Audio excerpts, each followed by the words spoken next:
O Sussurrador nas Trevas, 1931, por H.P. Lovecraft. O motivo do que inferi, aquela última gota que me levou a fugir desabaladamente da solitária casa de campo dos Ackley e a atravessar as colinas selvagens e abobadadas de Vermont, numa condução tomada à força em plena noite, não pode ser compreendido se ignorarem os fatos mais evidentes da minha experiência final. Não obstante a profundidade com que compartilhei das informações e especulações de Henry Ackley, as coisas que vi e ouvi e a admitida intensidade da impressão que tais coisas me causaram, não posso afirmar, nem mesmo agora, se minha horrenda inferência estava certa ou errada. Afinal de contas, o desaparecimento de Ackley nada prova. Nada se encontrou de anormal em sua casa, a despeito das marcas de balas tanto por fora quanto por dentro. Estava tudo como se ele houvesse saído casualmente para uma caminhada pelas colinas e jamais retornado. Não havia sequer um sinal de que houvera um hóspede ali, tampouco de que aqueles cilindros horrendos e máquinas estranhas tivessem sido armazenados no escritório.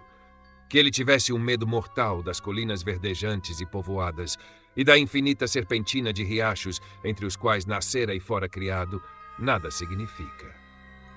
Pois milhares de pessoas são acometidas de temores mórbidos semelhantes. Além disso, sua excentricidade poderia facilmente explicar seus atos estranhos e suas apreensões nos últimos tempos. No que me diz respeito, toda essa questão teve início com as históricas e sem precedentes inundações ocorridas em Vermont, no dia 3 de novembro de 1927. Eu era então, e ainda sou, instrutor de literatura na Universidade Miskatonic, em Arkham, Massachusetts, além de um entusiasta estudioso amador do folclore da Nova Inglaterra.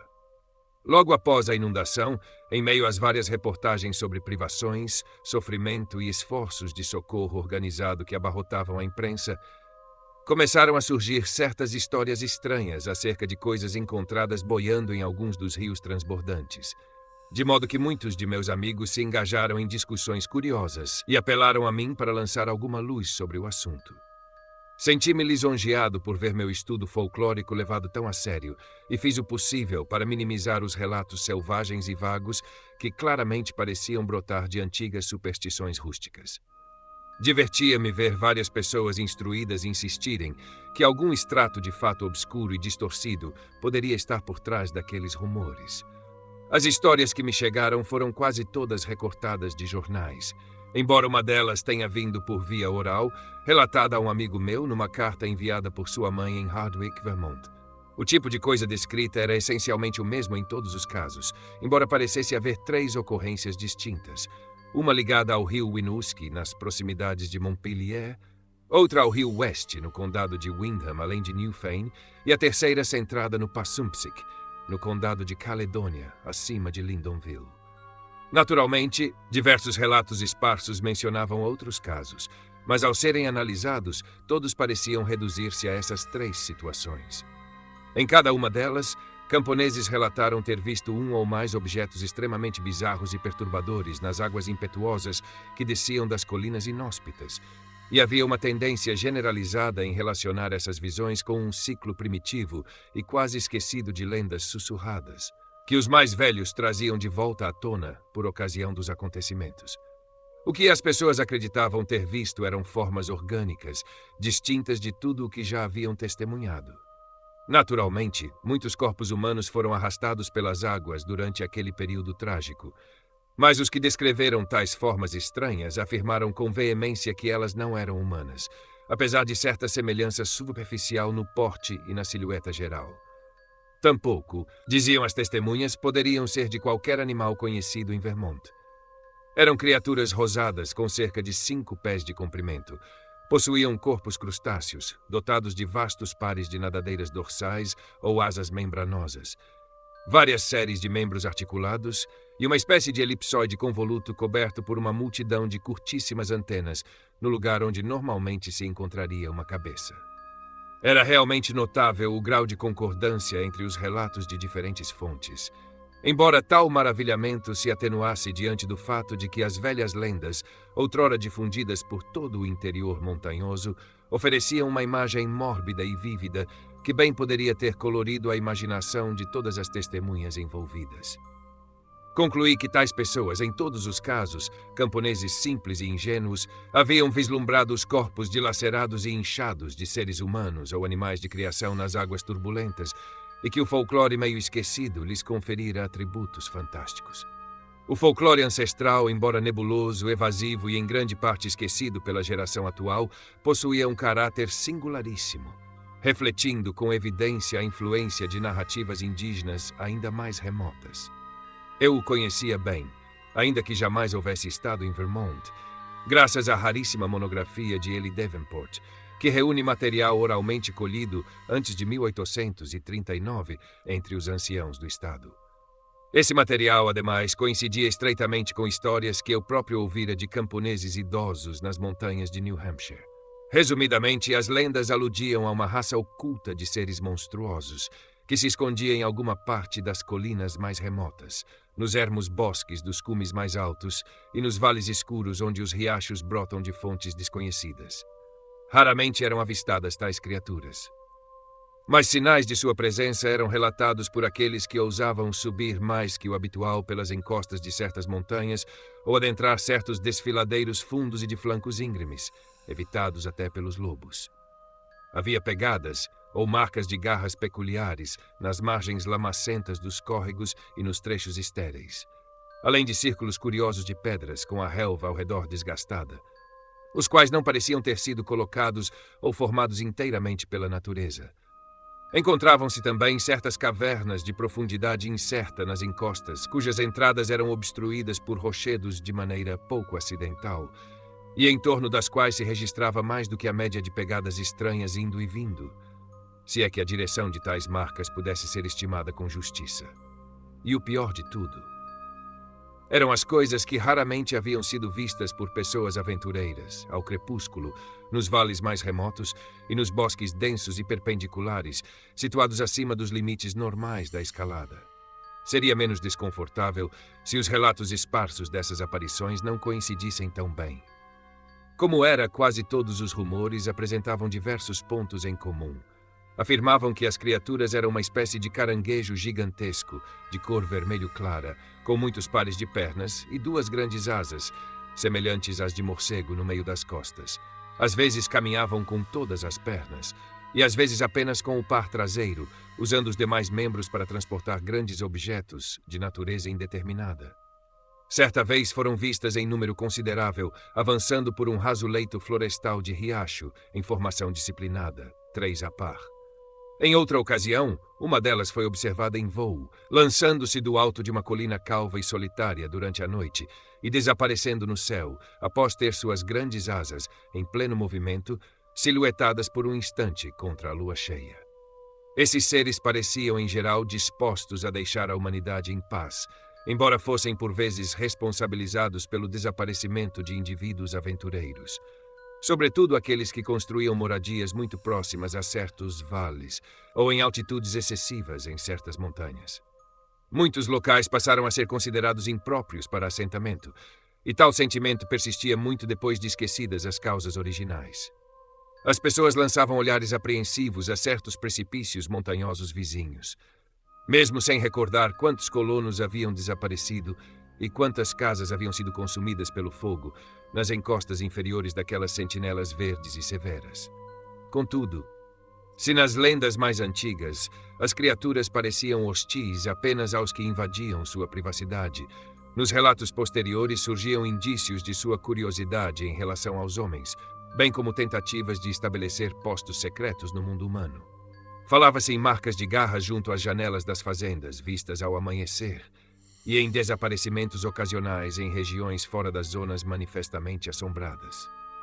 Circulavam também histórias sobre vozes zumbidoras, imitando a fala humana, que faziam propostas surpreendentes a viajantes solitários por estradas e caminhos de carroça nas profundezas do bosque, além de crianças apavoradas por coisas vistas ou ouvidas, onde a floresta primitiva roçava os próprios quintais. Na última camada de lendas, a imediatamente anterior ao declínio da superstição e ao abandono do contato próximo com os lugares temidos, há referências chocadas a eremitas e agricultores isolados que, em certo ponto da vida, pareciam ter sofrido uma mudança mental repulsiva e que passaram a ser evitados e sussurradamente apontados como mortais que haviam vendido suas almas às criaturas abomináveis. Num dos condados do Nordeste, chegou a ser costume, por volta de 1800, acusar os reclusos excêntricos e impopulares de serem aliados ou representantes das coisas detestadas. Quanto ao que seriam tais criaturas, as explicações, naturalmente, variavam. O nome comum que lhes era atribuído era aqueles, ou os antigos, embora outros termos tivessem uso local e passageiro. Talvez a maioria dos colonos puritanos os tomasse sem rodeios por familiares do demônio, fazendo deles objeto de uma reverente especulação teológica.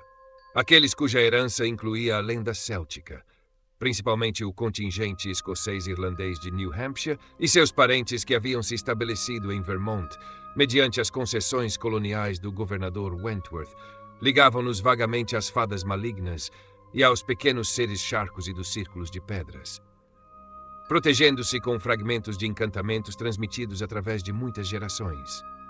Mas eram os índios que nutriam as teorias mais fantásticas. Ainda que as lendas das diferentes tribos divergissem entre si, havia notável consenso em certos pontos essenciais. Todos concordavam unanimemente que aquelas criaturas não eram nativas deste mundo. Os mitos dos Penacooks, os mais coerentes e pitorescos, ensinavam que os alados vinham da Ursa Maior nos céus e possuíam minas em nossas colinas terrenas, donde extraíam uma espécie de pedra que não poderiam obter em nenhum outro mundo. Não viviam aqui, diziam os mitos, mas apenas mantinham entrepostos e retornavam voando com vastas cargas de pedra às suas estrelas setentrionais. Faziam mal apenas aos habitantes da terra que deles se aproximassem demais ou espiassem seus domínios. Os animais os evitavam por um ódio instintivo e não por serem caçados. Eles não podiam comer os alimentos e os bichos da terra e traziam sua própria comida das estrelas. Não era bom aproximar-se deles. E às vezes, jovens caçadores que se embrenhavam por suas colinas jamais retornavam. Tampouco era aconselhável escutar o que sussurravam à noite na floresta, com vozes semelhantes ao zumbido de abelhas, tentando imitar a fala humana. Conheciam a língua de todos os tipos de homens, Penacooks, Hurões, homens das 5 nações, mas não pareciam possuir nem precisar de idioma próprio.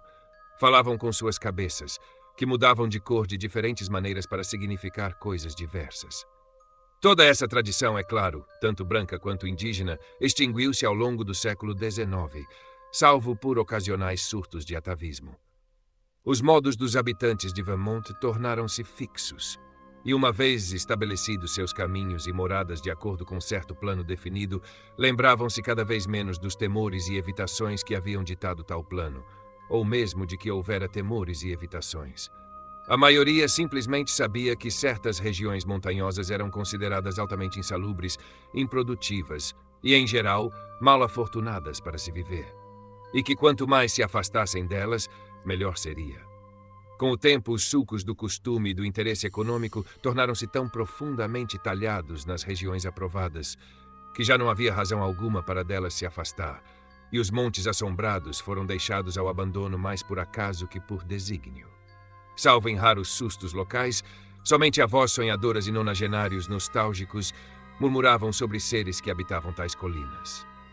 E mesmo tais sussurradores admitiam que já não havia muito a temer daquelas coisas. Agora que estavam habituadas à presença de casas e povoados, e agora que os homens deixavam rigorosamente em paz seu território escolhido. Tudo isso eu já sabia por minhas leituras e por certos contos populares colhidos em New Hampshire. Assim, quando os rumores da época da enchente começaram a surgir, pude facilmente supor qual fundo imaginativo lhes dera forma. Esforcei-me bastante para explicar isso a meus amigos, e divertia-me proporcionalmente quando algumas almas contenciosas insistiam em acreditar numa possível parcela de verdade nos relatos. Tais pessoas tentavam ressaltar que as lendas primitivas apresentavam notável persistência e uniformidade, e que a natureza virtualmente inexplorada das colinas de Vermont tornava imprudente qualquer dogmatismo quanto ao que poderia ou não habitar entre elas. Nem se deixavam convencer por minha garantia de que todos os mitos pertenciam a um padrão bem conhecido, comum à maior parte da humanidade, e determinado por fases primevas da experiência imaginativa, as quais invariavelmente produziam o mesmo tipo de delírio.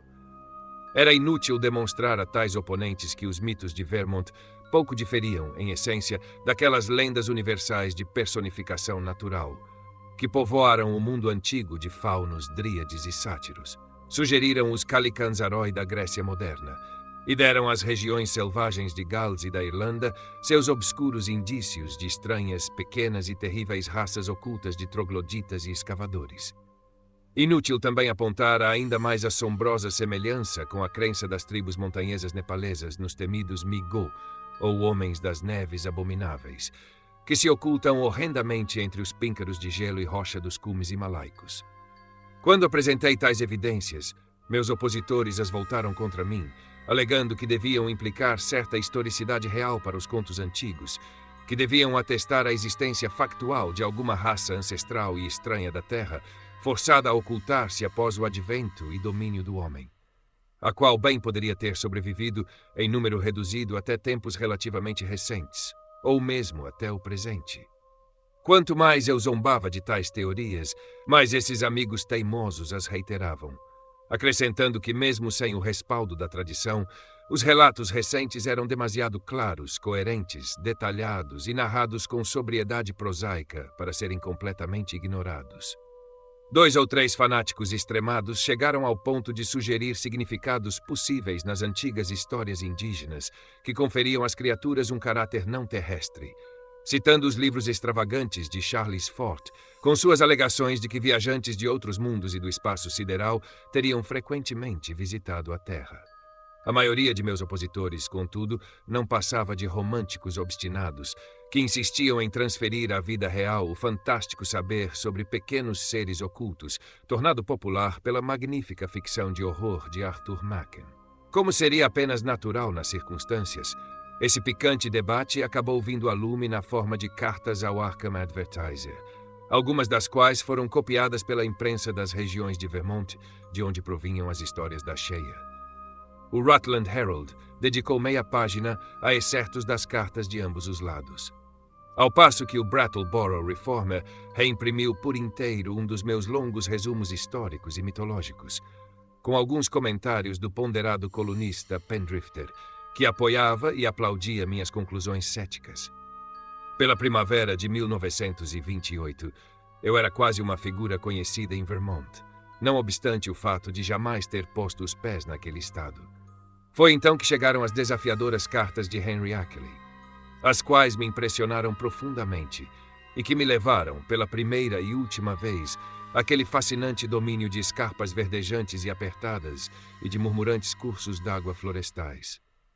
A maior parte do que hoje sei sobre Henry Wentworth Ackley recolhi por meio de correspondência com seus vizinhos, bem como com seu único filho na Califórnia, após minha experiência em sua solitária casa de fazenda.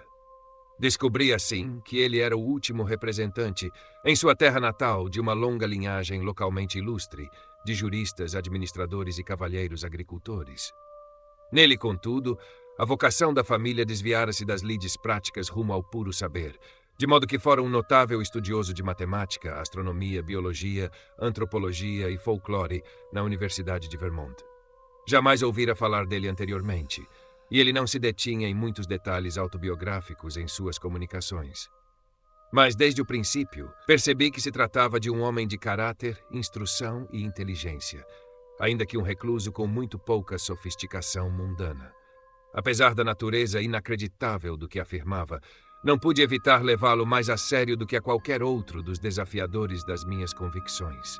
Em parte porque ele se achava de fato próximo aos fenômenos reais, visíveis e tangíveis, acerca dos quais especulava de modo tão grotesco, e em parte porque se mostrava espantosamente disposto a manter suas conclusões num estado provisório, como faria um verdadeiro homem de ciência. Não tinha doutrinas pessoais a defender e deixava-se sempre guiar pelo que tomava por provas sólidas. Naturalmente comecei por julgá-lo equivocado, mas concedi-lhe o mérito de sê-lo com inteligência.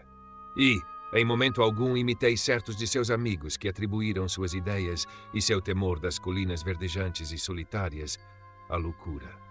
Via claramente que havia muito naquele homem, e sabia que o que relatava de certo provinha de circunstâncias estranhas que mereciam investigação, ainda que pouco tivessem a ver com as fantásticas causas que ele lhes atribuía.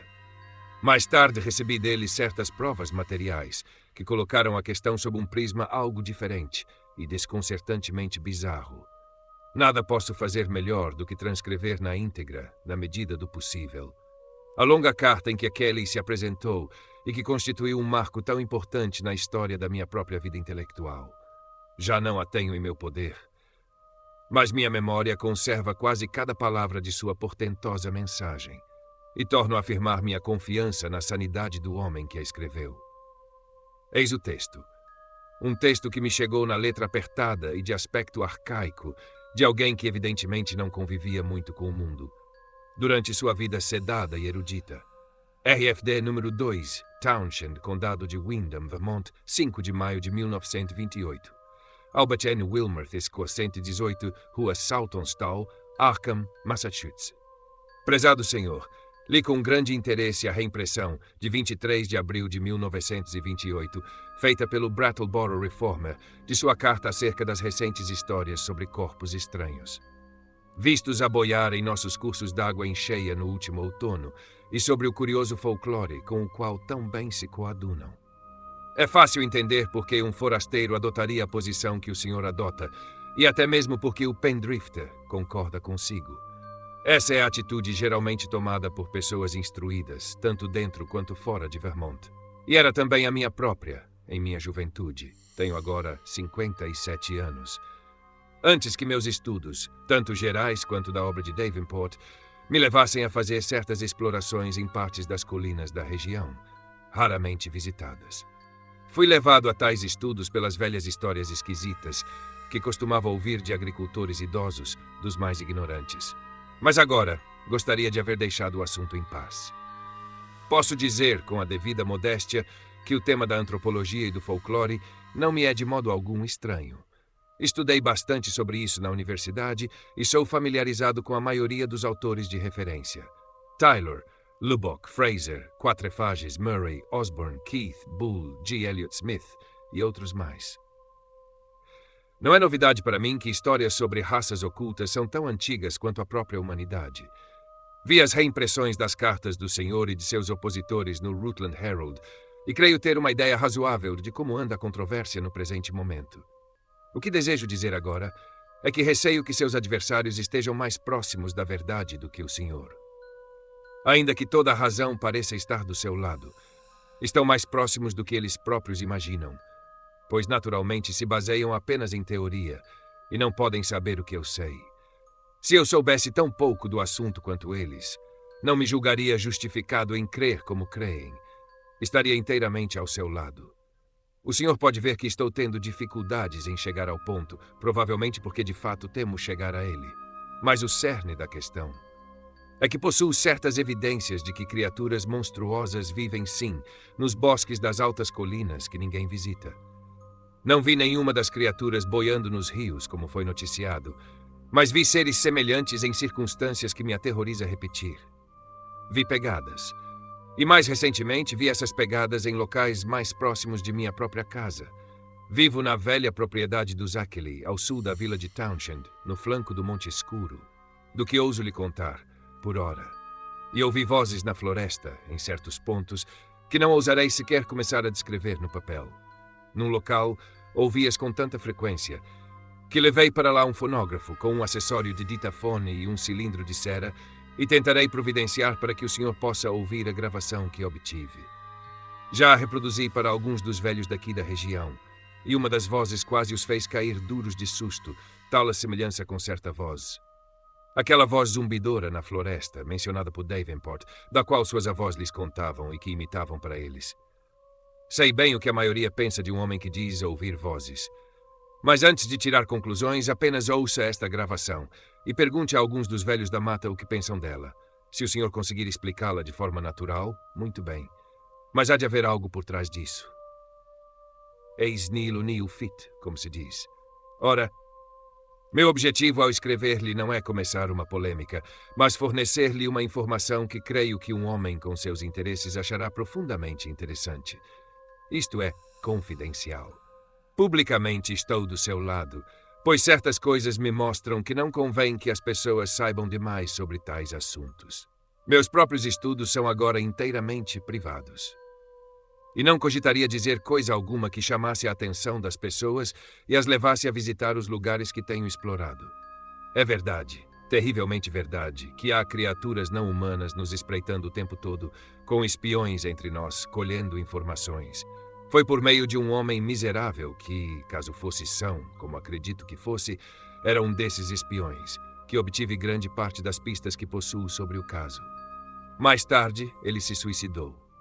Mas tenho razões para crer que haja outros ainda.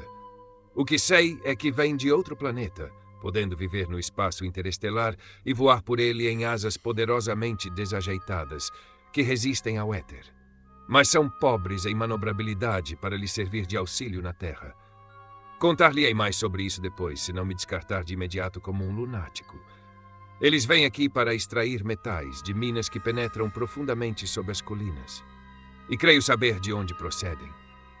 Não nos farão mal enquanto os deixarmos em paz, mas ninguém pode prever o que ocorrerá se nos tornarmos demasiadamente curiosos. Claro que um bom exército de homens poderia varrer de vez sua colônia mineira. É justamente esse o temor deles. Mas se isso acontecesse, outros chegariam de fora. Qualquer número deles. Poderiam conquistar a terra com facilidade, mas não tentaram até agora, porque não julgam necessário. Preferem deixar tudo como está, a fim de evitar transtornos. Creio que pretendem livrar-se de mim, por causa das descobertas que fiz. Há uma grande pedra negra, com hieróglifos desconhecidos meio apagados, que encontrei na mata da Colina Redonda, a leste daqui. E depois que a levei para casa, tudo se tornou diferente. Se acharem que suspeito em demasia, matar-me-ão ou levar-me-ão para onde habitam. Gostam de levar eruditos de quando em quando, para manterem-se informados sobre o estado do mundo humano. Isso me leva a meu segundo propósito ao contatá-lo. Instá-lo a silenciar o debate atual, em vez de lhe dar ainda mais publicidade. É preciso manter as pessoas longe dessas colinas, e para isso não convém atiçar sua curiosidade. Céus sabem que já há perigos suficientes, com promotores e especuladores imobiliários inundando Vermont com rebanhos de veranistas que devoram os ermos e cobrem as colinas com bangalôs baratos. Ficarei grato por futuras comunicações e tentarei enviar-lhe o registro fonográfico, bem como a pedra negra que está tão gasta que fotografias não mostram muita coisa, por via rápida, caso o senhor concorde. Digo tentarei, porque creio que essas criaturas têm o poder de manipular as coisas por aqui. Há um sujeito taciturno e furtivo, chamado Brown, numa fazenda próxima à vila, que suspeito ser um dos espiões deles. Pouco a pouco ele tenta me isolar do nosso mundo, pois sei demais sobre o deles. Tenho um modo mais assombroso de descobrir o que faço. Talvez nem mesmo esta carta chegue às suas mãos. Estou considerando deixar estas paragens e ir viver com meu filho em San Diego, Califórnia, caso as coisas piorem. Mas não é fácil abandonar o lugar onde nasci, onde a família habita há 6 gerações. Além disso, dificilmente ousaria vender esta casa agora que as criaturas a notaram. Parecem empenhadas em recuperar a Pedra Negra e destruir o registro fonográfico, mas não permitirei se puder evitar. Meus grandes cães de guarda sempre os enfrentam, pois ainda são poucos por aqui, e seus movimentos na terra são estranhamente desajeitados. Como disse, suas asas pouco lhe servem para voos curtos neste mundo. Estou prestes a decifrar aquela pedra, de modo aterrador. E, com seu conhecimento de folclore, talvez possa suprir elos faltantes que me ajudem. Suponho que conheça os temíveis mitos anteriores à vinda do homem à Terra, os ciclos de Yog-Sothoth e de Cthulhu, insinuados no Necronomicon. Tive acesso a uma cópia certa vez, e ouvi dizer que há uma em sua biblioteca universitária, sob chave. Para concluir, Sr. Wilmarth, creio que com nossos estudos respectivos podemos ser muito úteis um ao outro. Não desejo expô-lo a perigo algum e sinto que devo adverti-lo. Possuir a pedra e o registro não será nada seguro, mas penso que valerá a pena o risco, em nome do saber. Irei a Newfane ou Brattleboro para despachar o que me autorizar, pois os serviços de expresso lá são mais confiáveis. Digo irei, porque vivo praticamente só agora, já que não consigo mais manter empregados. Eles não ficam, por causa das criaturas que rondam a casa à noite, fazendo os cães latirem sem cessar. Alegro-me de não ter me aprofundado tanto nisso enquanto minha esposa vivia. Ela teria enlouquecido com tal horror. Esperando não o importunar em demasia, e que prefira entrar em contato comigo a lançar esta carta ao lixo como devaneio de um louco, subscrevo-me Henry Achilles. Estou fazendo algumas cópias extras de certas fotografias minhas que creio provarão muitos pontos mencionados. Os velhos as julgam monstruosamente verídicas. Enviarei em breve, caso se interesse. O sentimento que me invadiu ao ler este documento pela primeira vez seria difícil de descrever. Pelas regras comuns, eu deveria tê-lo ridicularizado ainda mais severamente do que as teorias muito mais brandas que antes me divertiam. Porém, algo no tom daquela missiva obrigou-me a acolhê-la com paradoxal seriedade. Não cheguei a crer, nem por um instante, na raça estelar oculta de que falava meu correspondente, mas acabei por me convencer de sua sanidade e sinceridade, e de que enfrentava um fenômeno genuíno, por mais singular e anômalo que fosse, que não podia explicar senão de modo tão imaginativo.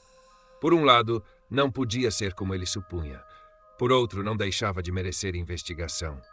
Ele parecia excessivamente alarmado, mas era difícil crer que não houvesse fundamento algum. Era tão específico, tão lógico em certos pontos, e afinal sua narrativa encaixava-se desconcertantemente bem em alguns mitos antigos, até mesmo nas mais fantásticas lendas indígenas. Que ele realmente ouvira vozes perturbadoras nas colinas e encontrara de fato a pedra negra de que falava, era perfeitamente possível. Apesar das inferências delirantes que fizera, provavelmente sugeridas pelo homem que alegava ser espião dos seres exteriores e depois se suicidara. Era fácil supor que esse homem seria inteiramente insano, mas talvez possuísse um fio de lógica perversa que levara o ingênuo Achille, já preparado por seus estudos folclóricos, a crer em tal história. Quanto aos últimos acontecimentos, parecia que a incapacidade de Achille em manter empregados rurais devia-se à mesma convicção de seus vizinhos campeiros, de que sua casa fora cercada por horrores noturnos. E, de fato, os cães latiam sem parar. E então havia o registro fonográfico, que, como eu não podia deixar de crer, ele obtivera conforme dissera. Aquilo devia significar algo. Fossem ruídos animais disfarçados de fala humana ou a voz de algum ser noturno e decadente, quase reduzido ao nível de criaturas inferiores. De meus pensamentos, voltei à pedra hieroglífica e às especulações sobre seu significado. E o que dizer das fotografias que Achille prometera e que os velhos julgaram tão terrivelmente convincentes? Ao reler a letra apertada, senti, mais do que nunca, que meus opositores crédulos poderiam ter mais razão do que eu lhes concedera. Afinal, poderia haver, nas colinas evitadas, estranhos e talvez repulsivamente deformados, exilados, mesmo que não existisse uma raça de monstros estelares, como afirmava o folclore. E se houvesse, a presença de corpos estranhos nas águas inundadas não seria de todo inacreditável. Seria presunçoso demais supor que as antigas lendas e os relatos recentes guardassem um mínimo de realidade. Mas mesmo alimentando tais dúvidas, envergonhava-me do quanto era fantástica e bizarra a carta selvagem de Henry Achille, pois fora ela que as trouxera à tona. No fim, respondi à carta de Achille com um tom amistoso e solicitei mais detalhes. Sua réplica chegou quase junto com a minha e continha, fiel ao prometido, diversas vistas fotográficas de cenas e objetos elucidativos. Ao folhear aquelas imagens, senti um frio de pavor, um pressentimento de proximidade do proibido, pois, apesar de vagas em sua maioria, tinham um poder malévolo de sugestão, intensificado por serem fotografias genuínas, ligações óticas sem viés, falibilidade ou mendacidade. Quanto mais as examinava, mais me convencia de que meu juízo sério sobre Achille e sua história não fora injustificado. Certamente, aquelas fotografias ofereciam provas conclusivas de algo nas colinas de Vermont, vastamente além do alcance de nosso conhecimento e crença usuais. O pior de tudo era a pegada, registrada onde o sol incidia num trecho lamacento em algum planalto abandonado. Aquilo não era imitação barata.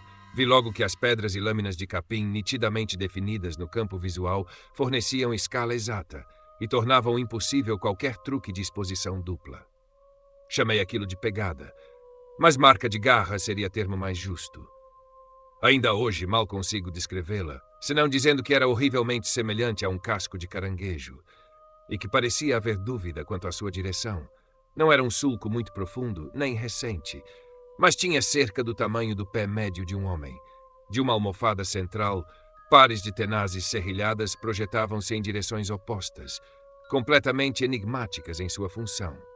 Se de fato todo o ente fosse exclusivamente um órgão de locomoção. Outra fotografia, evidentemente uma exposição longa feita em sombra profunda, mostrava a boca de uma caverna na floresta, com um bloco de pedra arredondado e irregular obstruindo a entrada. No chão nu, à sua frente, podia-se apenas discernir uma densa rede de trilhas curiosas. E ao estudar a imagem com uma lupa, senti uma inquietante certeza de que as trilhas eram semelhantes à daquela outra fotografia. Uma terceira imagem mostrava um círculo druídico de pedras eretas no topo de uma colina selvagem. Ao redor do círculo enigmático, a grama estava bastante pisoteada e desgastada, embora eu não conseguisse detectar nenhuma pegada, nem mesmo com a lupa. A extrema solidão do lugar era evidente pelo verdadeiro mar de montanhas desabitadas que formavam o pano de fundo e se estendiam até um horizonte nevoado. Mas, se a visão mais perturbadora era da pegada, a mais curiosamente sugestiva era da grande pedra negra encontrada na floresta de Round Hill. Aquele a fotografara sobre o que claramente era sua mesa de estudos, pois podiam-se ver fileiras de livros e um busto de Milton ao fundo. O objeto, tanto quanto se podia adivinhar, estava voltado para a câmera com uma superfície verticalmente irregular, medindo aproximadamente 1 por 2 pés. Mas tentar dizer algo definitivo sobre essa superfície ou sobre a forma geral da massa quase desafia o poder da linguagem. Que princípios geométricos estranhos haviam guiado seu corte, pois certamente fora artificialmente esculpida, eu nem podia começar a imaginar. Nunca antes vira algo que me soasse tão estranhamente e inconfundivelmente alienígena a este mundo. Dos hieróglifos na superfície consegui distinguir muito poucos, mas 1 ou 2 deles me deram um choque. Claro que poderiam ser falsificações, já que outros além de mim tinham lido o monstruoso e abominável Necronomicon do árabe louco Abdul al-Hazred. Contudo, não deixava de me arrepiar reconhecer certos ideogramas que meus estudos me ensinaram a ligar aos mais aterradores e blasfemos sussurros de coisas que tinham uma existência quase louca e semi-real antes da criação da Terra e dos outros mundos interiores do Sistema Solar. Das 5 fotografias restantes, 3 mostravam cenas de pântano e colinas que pareciam abrigar alguma moradia oculta e malsã. Outra mostrava uma marca estranha no chão, muito perto da casa de Ackley, que ele disse ter fotografado na manhã seguinte, a uma noite em que os cães haviam latido com violência maior do que o habitual. A imagem estava bastante borrada, e dela realmente não se podia tirar conclusões certas. Mas parecia, de maneira diabólica, muito semelhante àquela outra marca ou impressão de garra fotografada no Planalto Deserto. A última fotografia era da própria propriedade de Ackley, uma casa branca e bem cuidada, de 2 andares e sótão, com cerca de 125 anos e com um gramado bem aparado. Um caminho ladeado por pedras conduzia a uma porta entalhada ao estilo georgiano. Havia vários enormes cães policiais no gramado, sentados perto de um homem de rosto amável e barba grisalha rente, que presumi ser o próprio Ackley, seu fotógrafo, conforme indicava a lâmpada com um bulbo ligada a um tubo que segurava na mão direita. Das fotos. Voltei à volumosa carta densamente escrita. Durante as 3 horas seguintes, mergulhei num abismo de horror indescritível. Onde antes Ackley dera apenas esboços, agora entrava em detalhes minuciosos, apresentando longas transcrições de palavras ouvidas na floresta à noite, extensas descrições de formas monstruosas rosadas, espreitadas em moitas ao crepúsculo das colinas, e uma terrível narrativa cósmica, derivada da aplicação de profundo e variado conhecimento à interminável sucessão de discursos do espião louco que se suicidara. Enfrentei nomes e termos que já ouvira antes nas mais hediondas conexões: Yugoth, Grande Cthulhu, Sathogwa, Yog-Sothoth, Nyarlathotep, Azathoth, Hastur, Yileng, o Lago de Hali, Betmura, o Símbolo Amarelo, Lemur Catulus, Bran e o Magnum Innominandum. E fui levado de volta, por eras sem nome e dimensões inconcebíveis, a mundos de entidades ancestrais e exteriores que o autor louco do Necronomicon só havia imaginado de forma vaga.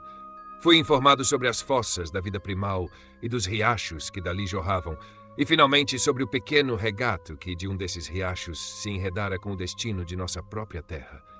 Minha mente girava. E onde antes tentara explicar tudo racionalmente, agora comecei a crer nas mais anormais e incríveis maravilhas. A quantidade de evidências vitais era terrivelmente vasta e esmagadora, E a atitude fria e científica de Ackley, uma postura afastada do delirante, do fanático, do histérico ou mesmo do especulativo, causava enorme impacto no meu juízo e pensamento. Quando finalmente larguei a carta aterradora, pude entender os temores que ele alimentava. E estava disposto a fazer tudo o que estivesse ao meu alcance para manter as pessoas afastadas daquelas colinas selvagens e assombradas. Mesmo agora, quando o tempo amenizou a impressão e me fez questionar meio que minhas próprias experiências e dúvidas horríveis. Há passagens na carta de Ackley que não ouso citar, nem sequer transcrever. Quase me alegro de que a carta, o disco e as fotografias já não existam mais. E desejo, por motivos que em breve explicarei, que o novo planeta além de Netuno jamais tivesse sido descoberto. Com a leitura daquela carta, meu debate público sobre o horror em Vermont cessou para sempre.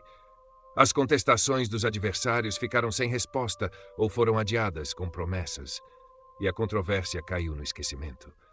Durante os meses de maio e junho, mantive correspondência constante com Ackley, embora às vezes uma carta se perdesse, o que nos obrigava a refazer o terreno e copiar longamente tudo novamente. Nosso objetivo geral era comparar notas em estudos obscuros de mitologia para chegar a uma correlação mais clara entre os horrores de Vermont e o corpo geral das lendas primitivas do mundo. Por exemplo, decidimos praticamente que essas aberrações e os infernais Migo do Himalaia pertenciam à mesma ordem de pesadelo encarnado. Também discutíamos conjecturas zoológicas absorventes, que eu teria mostrado ao professor Dexter de meu colégio, não fosse a ordem imperiosa de Ackley de manter segredo absoluto sobre o assunto.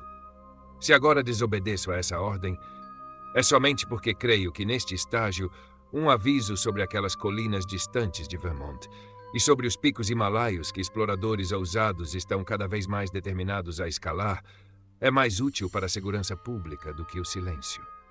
Um ponto específico para o qual caminhávamos era a decifração dos hieróglifos daquela infame Pedra Negra. Uma decifração que poderia muito bem nos colocar em posse de segredos mais profundos e vertiginosos do que qualquer coisa antes conhecida pelo homem.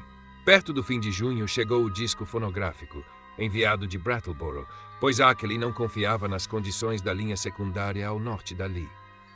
Ele começara a sentir um crescente sentimento de espionagem, agravado pela perda de algumas de nossas cartas, e falava muito sobre as ações insidiosas de certos homens que considerava ferramentas e agentes dos seres ocultos.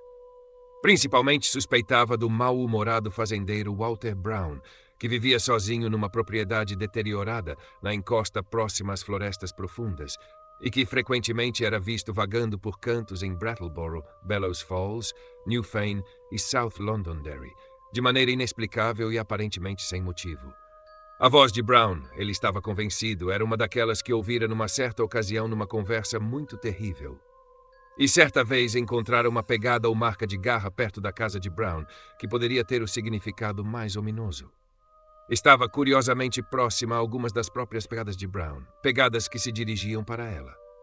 Assim, o disco foi enviado de Brattleboro, para onde Ackley dirigiu seu Ford pelas solitárias estradas secundárias de Vermont. Confessou, numa nota anexa, que começava a temer aquelas estradas e que não iria mais a Townshend buscar mantimentos senão em plena luz do dia. Não valia a pena, repetia insistentemente, saber demais, a menos que se estivesse muito longe daqueles silentes e problemáticos montes. Pretendia ir em breve para a Califórnia, para viver com seu filho, embora fosse difícil deixar um lugar onde todas as suas memórias e sentimentos ancestrais estavam centrados.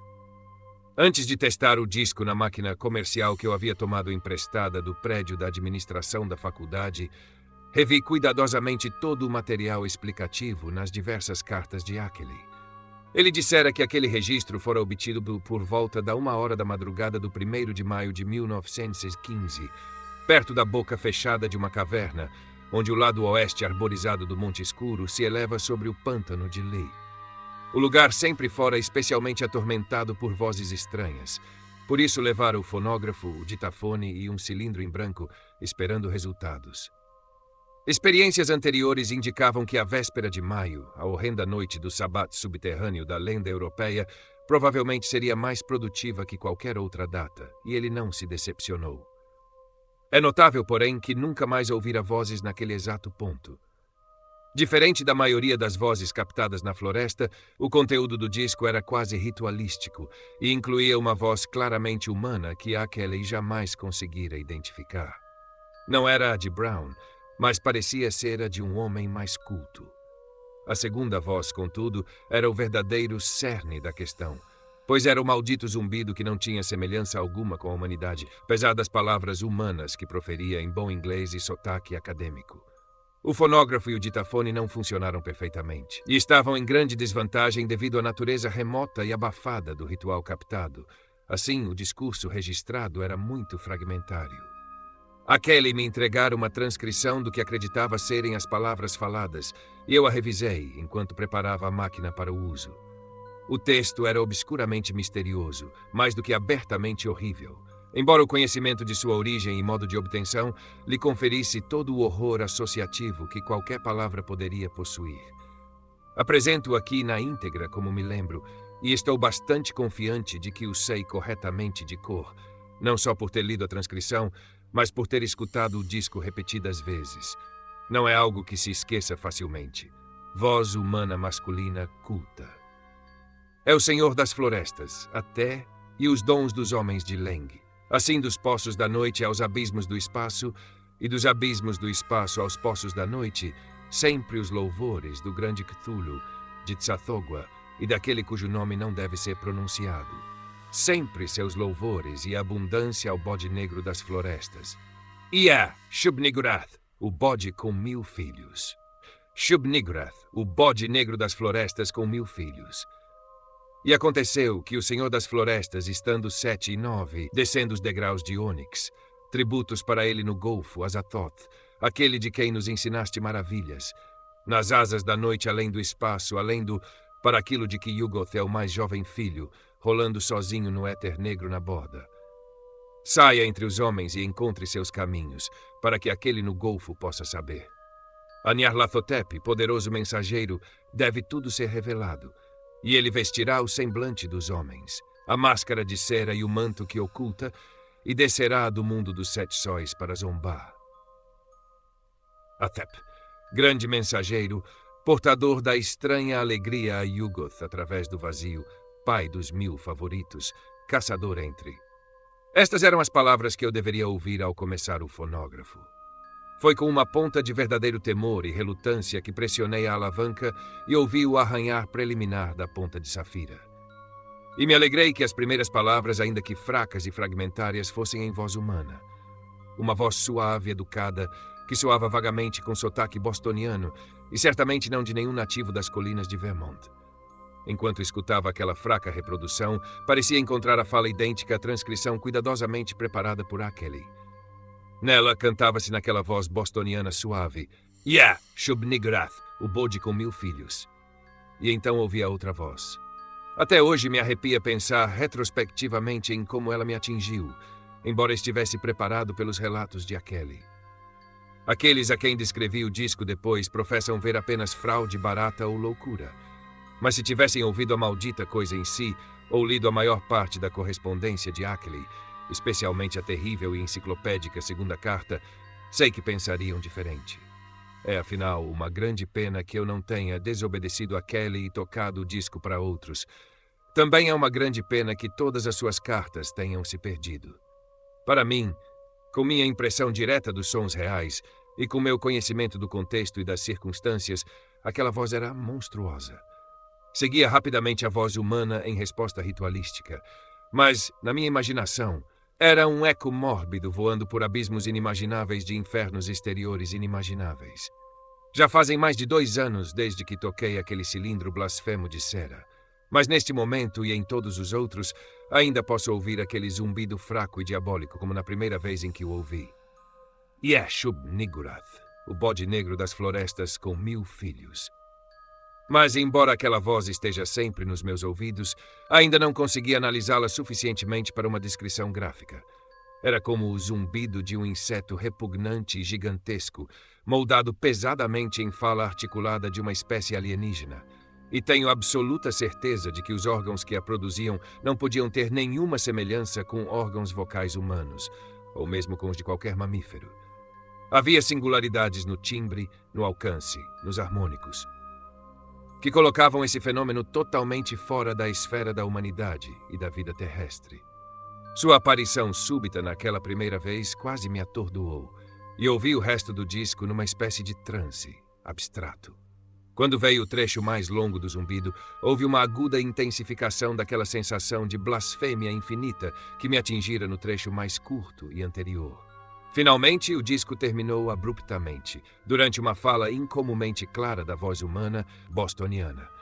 Mas fiquei ali sentado, olhando fixamente muito tempo depois de a máquina ter parado automaticamente.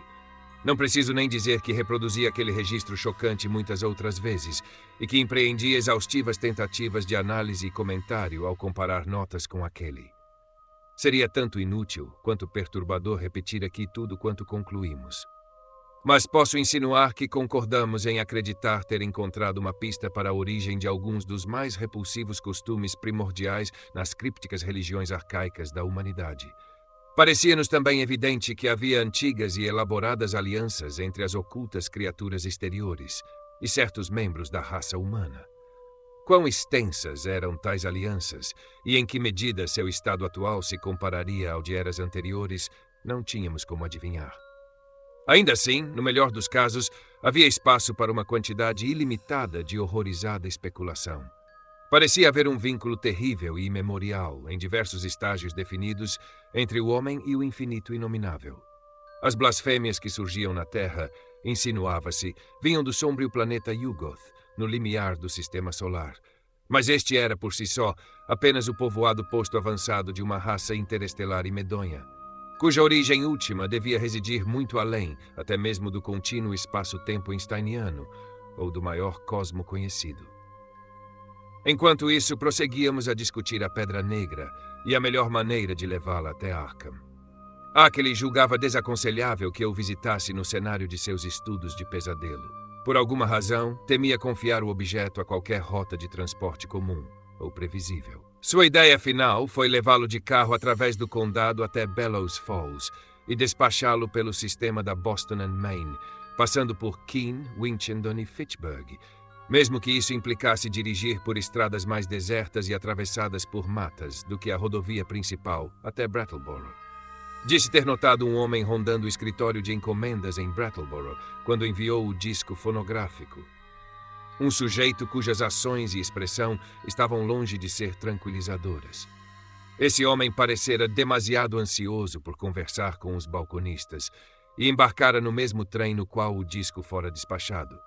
Akeli confessou que só se sentira realmente tranquilo quanto àquele registro ao receber minha confirmação de que ele havia chegado em segurança.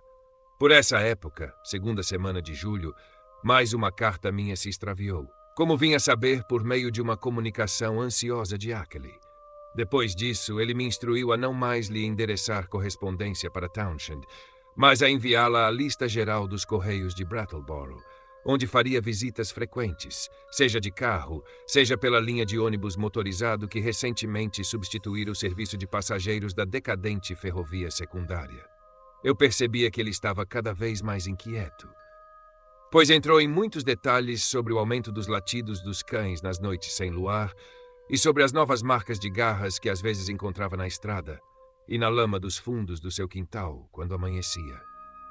Uma vez, contou sobre um verdadeiro exército de pegadas alinhadas em frente a uma linha igualmente densa e resoluta de rastros caninos e enviou uma fotografia de Kodak repulsivamente perturbadora para prová-lo. Isso foi após uma noite em que os cães haviam se superado em latidos e uivos. Na manhã da quarta-feira, 18 de julho, recebi um telegrama de Bellows Falls. Nele, Akeli dizia estar enviando a Pedra Negra pela B&M no trem número 5508, partindo de Bellows Falls às 12h15 da tarde, horário padrão, com chegada prevista à estação norte de Boston às 4h12 da tarde. Calculei que ela deveria chegar a Arkham ao menos até o meio-dia seguinte, e por conseguinte permaneci em casa durante toda a manhã de quinta-feira, à espera. Mas o meio-dia chegou e passou, sem que ela aparecesse. Quando telefonei ao escritório de encomendas, fui informado de que nenhum envio para mim havia chegado. Meu passo seguinte, tomado em meio a um alarme crescente, Foi fazer uma chamada interurbana para o agente de encomendas da estação norte de Boston. E mal me surpreendi ao saber que meu volume não havia aparecido. O trem número 5508 chegara com apenas 35 minutos de atraso no dia anterior, mas não trazia qualquer caixa endereçada a mim. O agente prometeu, no entanto, iniciar uma investigação minuciosa. E terminei o dia enviando a Kelly um telegrama noturno descrevendo a situação. Com louvável presteza, um relatório veio do escritório de Boston na tarde seguinte. O agente telefonou assim que soube dos fatos. Aparentemente, o despachante de encomendas daquele trem conseguiu lembrar-se de um incidente que poderia ter grande relação com meu prejuízo. Uma discussão com um homem de voz curiosíssima, magro, de aparência campestre e cabelos alourados. Isso aconteceu enquanto o trem estava parado em Keene, Nova Hampshire, pouco depois da 1 da tarde, horário padrão. O homem, disse ele, mostrava-se extremamente agitado por conta de uma caixa pesada que afirmava esperar, mas que não estava no trem, nem constava nos registros da companhia. Deram-lhe o nome de Stanley Adams, e sua voz, de um timbre curiosamente espesso e zumbidor, tornava o despachante anormalmente tonto e sonolento ao escutá-lo. O funcionário não se lembrava bem de como a conversa havia terminado, mas recordava ter voltado a um estado de maior lucidez quando o trem começou a se mover. O agente de Boston acrescentou que aquele funcionário era um jovem de absoluta veracidade e confiabilidade, com antecedentes conhecidos e longa carreira junto à companhia. Naquela noite, fui a Boston entrevistar pessoalmente o despachante, tendo obtido seu nome e endereço com o escritório. Era um sujeito franco e simpático, mas percebi que não podia acrescentar nada ao relato original. Curiosamente, ele mal estava certo de que conseguiria reconhecer o estranho inquiridor novamente. Ao perceber que ele nada mais tinha a contar, voltei para Arkham e passei a noite escrevendo cartas. A Ackley, à companhia de encomendas, ao departamento de polícia e ao agente ferroviário de Keene. Sentia que o homem de voz estranha que afetara o funcionário de maneira tão peculiar devia ter um papel central em toda aquela trama ominosa. E esperava que os funcionários da estação de Keene e os registros do escritório telegráfico pudessem revelar algo a seu respeito, e sobre como e por que fizera aquela indagação justamente ali e naquele horário. Devo admitir, contudo, que todas as minhas investigações resultaram em nada. O homem de voz bizarra havia, de fato, sido notado pelas redondezas da estação de Keene na tarde do dia 18 de julho, e um dos frequentadores o associava vagamente a uma caixa pesada. Mas era completamente desconhecido, e não fora visto antes, nem depois. Não visitara o escritório telegráfico, nem recebera qualquer mensagem, tanto quanto se pôde apurar. Tampouco passara pelo local qualquer comunicação que pudesse ser justamente considerada como aviso da presença da Pedra Negra no trem número 5508. Naturalmente, a Kelly uniu-se a mim nessas investigações e até fez uma viagem pessoal a Keene para interrogar as pessoas na estação. Mas sua atitude em relação ao caso era mais fatalista do que a minha. Parecia encarar a perda da caixa como um cumprimento portentoso e ameaçador de tendências inevitáveis, e não alimentava nenhuma esperança real quanto à sua recuperação. Falou dos indubitáveis poderes telepáticos e hipnóticos das criaturas das colinas e de seus agentes. E em uma carta chegou a insinuar que não acreditava que a pedra ainda estivesse sobre a terra. Quanto a mim, fiquei devidamente furioso. Sentia que havia ao menos uma chance de aprender coisas profundas e assombrosas a partir dos antigos hieróglifos embaçados. A questão teria fermentado amargamente em meu espírito. Não fossem as cartas subsequentes de Ackley trazerem à tona uma nova fase de todo o horrível problema das colinas, a qual de pronto capturou toda a minha atenção. Um acréscimo algo desalentador à minha última. Na noite passada, o céu permaneceu densamente nublado, sem chuva, porém, e não um raio de luar atravessou a cerração. As coisas estiveram muito ruins e creio que o fim se aproxima, apesar de tudo quanto esperávamos. Após a meia-noite, algo pousou sobre o telhado da casa e os cães correram todos para investigar o que era. Ouvi-os rosnando e atacando. E então um deles conseguiu alcançar o telhado, saltando da ala baixa da casa.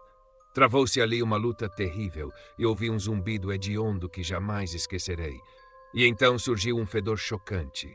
Ao mesmo tempo, balas atravessaram a janela e quase me atingiram. Creio que o grosso das criaturas dos montes aproximou-se bastante da casa e os cães se dividiram por conta do incidente no telhado. O que havia lá em cima ainda ignoro, mas receio que as criaturas estejam aprendendo a conduzir-se melhor com suas asas espaciais. Apaguei a luz e usei as janelas como espingardas de fuzil, varrendo o entorno da casa com disparos altos o bastante para não ferir os cães. Isso pareceu pôr fim à investida, mas pela manhã encontrei grandes poças de sangue no pátio, ao lado de poças de uma substância verde e viscosa que exalava o pior odor que já senti. Subi ao telhado e encontrei mais da substância pegajosa ali. 5 cães estavam mortos. Temo ter matado um deles ao mirar baixo demais, pois fora baleado nas costas. Agora estou remendando os vidros quebrados pelos tiros e irei a Brattleboro buscar mais cães. Suponho que os homens do canil me julgam louco. Enviarei outro bilhete mais tarde. Creio que estarei pronto para mudar-me em 1 ou 2 semanas, embora isso me seja quase mortal. Às pressas. Ackley. Mas esta não foi a única carta de Ackley a cruzar com a minha.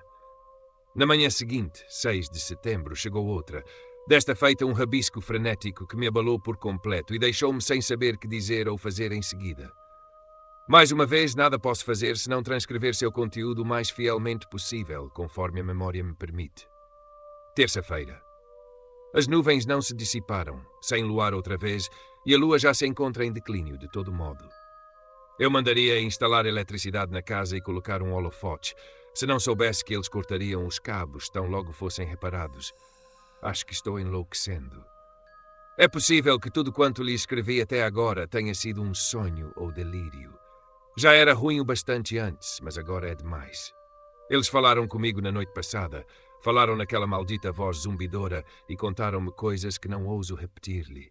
Ouvi-os claramente, mesmo por entre os latidos dos cães. E certa vez, quando estes se sobrepuseram aos zumbidos, uma voz humana os auxiliou. Mantenha-se afastado disto, Wilmarth. É pior do que jamais suspeitamos, eu ou você. Não pretendem mais deixar-me partir para a Califórnia. Desejam levar-me vivo, ou de forma que equivalha teoricamente e mentalmente ao estado de vida, não apenas a Yugoth, mas além, para além da galáxia, e talvez para além da última curva do espaço. Disse-lhes que não iria para onde queriam, nem da forma terrível que propunham, mas receio que seja inútil. Minha casa é tão remota que talvez possam vir à luz do dia tão bem quanto à noite, antes que muito tempo passe. Mataram mais 6 cães, e senti presenças ao longo de todo o trecho de mata da estrada ao dirigir-me hoje a Brattleboro. Foi um erro de minha parte tentar enviar-lhe aquele disco fonográfico e a pedra negra. É melhor destruir o disco antes que seja tarde demais.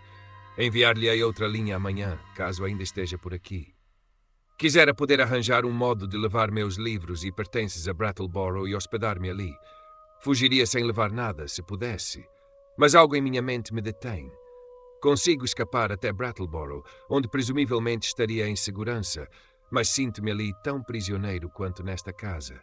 E parece-me certo que não conseguiria ir muito além, mesmo que deixasse tudo para trás e tentasse. É horrível. Não se envolva nisto. Seu Ackley. Não dormi absolutamente nada na noite após receber esta coisa terrível e estava completamente perplexo quanto ao grau de sanidade que ainda restava a Ackley. O conteúdo da carta era inteiramente insano, e ainda assim o tom, à luz de tudo o que precedera, possuía uma qualidade sinistramente convincente. Não tentei respondê-la, achando melhor aguardar até que a Kelly tivesse tempo de replicar a minha última comunicação. De fato, tal resposta veio no dia seguinte, embora o novo conteúdo nela presente obscurecesse por completo qualquer dos pontos abordados pela carta que nominalmente respondia. Eis o que recordo do texto, rabiscado e borrado como estava, num evidente acesso de frenética e apressada composição. Quarta-feira. Recebi tua carta, mas já não adianta discutir coisa alguma. Estou completamente resignado. É um milagre que ainda me reste força de vontade suficiente para resisti-los. Não posso escapar, mesmo que esteja disposto a abandonar tudo e fugir. Eles me alcançarão. Recebi ontem uma carta deles. O carteiro rural a trouxe enquanto eu estava em Brattleboro, datilografada e com carimbo de Bellows Falls. Diz o que querem fazer comigo. Não posso repetir. Cuida-te também. Destrói aquele disco. As noites continuam nubladas e a lua minguando sempre. Quisera ter coragem de pedir ajuda. Poderia reforçar minha força de vontade. Mas qualquer um que se dispusesse a vir acharia que estou louco, a menos que houvesse alguma prova. Não poderia pedir a ninguém que viesse sem motivo. Estou completamente afastado de todos, e assim tem sido por anos. Mas não te contei o pior, Wilmarth. Prepara-te para ler isto, pois será um choque. Juro que é verdade. É o seguinte. Vi e toquei uma daquelas coisas, ou parte de uma delas. Deus do céu, homem, mas é horrível. Estava morta, é claro. Um dos cães a atacou e a encontrei próxima ao canil nesta manhã. Tentei conservá-la no galpão para convencer as pessoas de tudo isso, mas evaporou por completo em poucas horas. Nada restou. Sabes, todas aquelas coisas nos rios só foram vistas na primeira manhã após a enchente. E eis o pior. Tentei fotografá-la para ti, mas ao revelar o filme, não havia nada visível além do galpão. De que poderiam ser feitas essas criaturas? Eu a vi e a toquei, e todas deixam pegadas. Eram feitas certamente de matéria, mas de que tipo? A forma é indescritível. Era um grande caranguejo com numerosos anéis ou nódulos de carne dispostos em pirâmide, de aspecto espesso e fibroso, com tentáculos no lugar onde estaria a cabeça de um homem. Aquele fluido verde e viscoso é seu sangue, ou seiva. E outras estão para chegar à terra a qualquer instante. Walter Brown desapareceu. Não tem sido visto perambulando por seus habituais recantos nas vilas daqui. Devo tê-lo acertado com um dos meus tiros, embora essas criaturas sempre pareçam tentar levar consigo seus mortos e feridos. Consegui ir à cidade esta tarde sem problemas, mas temo que estejam começando a recuar porque têm certeza de que me levarão. Estou escrevendo isto no correio de Brattleboro. Este pode ser um adeus. Se o for, escreva meu filho George Goodenough Akeley, 176 Pleasant Street, San Diego, Califórnia. Mas não venha até aqui. Escreva ao rapaz caso não ouça mais de mim em uma semana e fique atento às notícias nos jornais. Vou jogar minhas 2 últimas cartas agora, caso ainda me reste força de vontade. Primeiro, tentar gás venenoso contra as criaturas. Tenho os produtos certos e preparei máscaras para mim e para os cães. Depois, se isto falhar, contar ao delegado. Podem trancar-me num manicômio se quiserem. Será melhor do que o que essas outras criaturas fariam. Talvez consiga que prestem atenção às pegadas ao redor da casa. São tênues, mas encontro-as todas as manhãs. Suponho, porém, que a polícia diria que as forjei de algum modo. Acham todos que sou um tipo estranho. Devo tentar fazer com que um policial estadual passe uma noite aqui e veja por si. Embora fosse típico das criaturas descobrirem isso e se manterem afastadas justamente naquela noite. Cortam meus fios toda vez que tento telefonar à noite. Os operários acham muito esquisito e talvez testemunhem a meu favor se não forem levados a imaginar que fui eu quem os cortou. Já faz mais de uma semana que não tento repará-los. Poderia conseguir que algumas das pessoas ignorantes testemunhassem a meu favor quanto à realidade dos horrores. Mas todos riem do que elas dizem. E de todo modo, há tanto tempo evitam meu lugar que não sabem de nenhum dos acontecimentos recentes. Não se conseguiria fazer um daqueles lavradores decadentes aproximar-se a menos de 1 quilômetro da minha casa por dinheiro nenhum deste mundo. O carteiro ouve o que eles dizem e vive a zombar de mim. Deus! Se ao menos eu ousasse contar-lhe o quão real tudo isso é. Acho que tentarei fazer com que ele note as pegadas, mas ele vem à tarde e a essa hora elas geralmente já se apagaram. Se eu cobrisse uma com uma caixa ou uma bacia, ele certamente pensaria que era uma fraude ou uma brincadeira. Quem me dera não me ter tornado tal ermitão, de modo que as pessoas ainda me visitassem como costumavam fazer. Jamais ousei mostrar a pedra negra ou as fotografias do Kodak ou tocar aquele disco, a não ser para os ignorantes. Os outros diriam que forjei tudo e nada fariam senão rir. Mas talvez ainda tente mostrar as fotografias. Elas mostram claramente aquelas pegadas em forma de garras, mesmo que as criaturas que as fizeram não possam ser fotografadas.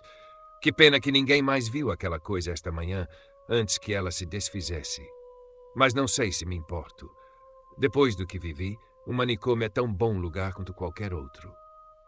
Os médicos talvez possam ajudar-me a tomar coragem para deixar esta casa, e isso é o único meio de me salvar. Escreva meu filho George, se não ouvir de mim em breve. Adeus. Destrua aquele disco e não se envolva com isso. Se é aquele. A carta mergulhou-me francamente na mais negra das apreensões. Não sabia o que dizer em resposta. mas redigi às pressas algumas palavras incoerentes de conselho e encorajamento, enviando-as por carta registrada. Recordo-me de haver instado Akeley a mudar-se imediatamente para Brattleboro, pondo-se sob a proteção das autoridades. Acrescentei que eu próprio iria àquela cidade com o disco fonográfico, a fim de ajudá-lo a convencer os tribunais de sua sanidade. Era hora, escrevi, de alertar também a população em geral contra aquilo que se ocultava em seu meio. Note-se que, neste momento de tensão, minha própria crença em tudo quanto aquele havia relatado e alegado era virtualmente total, embora eu considerasse que sua falha em fotografar o monstro morto não se devesse a algum capricho da natureza, mas a um deslize qualquer cometido em sua excitação. Então, aparentemente cruzando-se com minha nota incoerente, chegando-me na tarde de sábado 8 de setembro, veio aquela carta curiosamente distinta e tranquilizadora, datilografada com primor em uma máquina nova. Aquela estranha missiva de apaziguamento e convite que deve ter marcado uma transição prodigiosa em todo o drama onírico das colinas solitárias.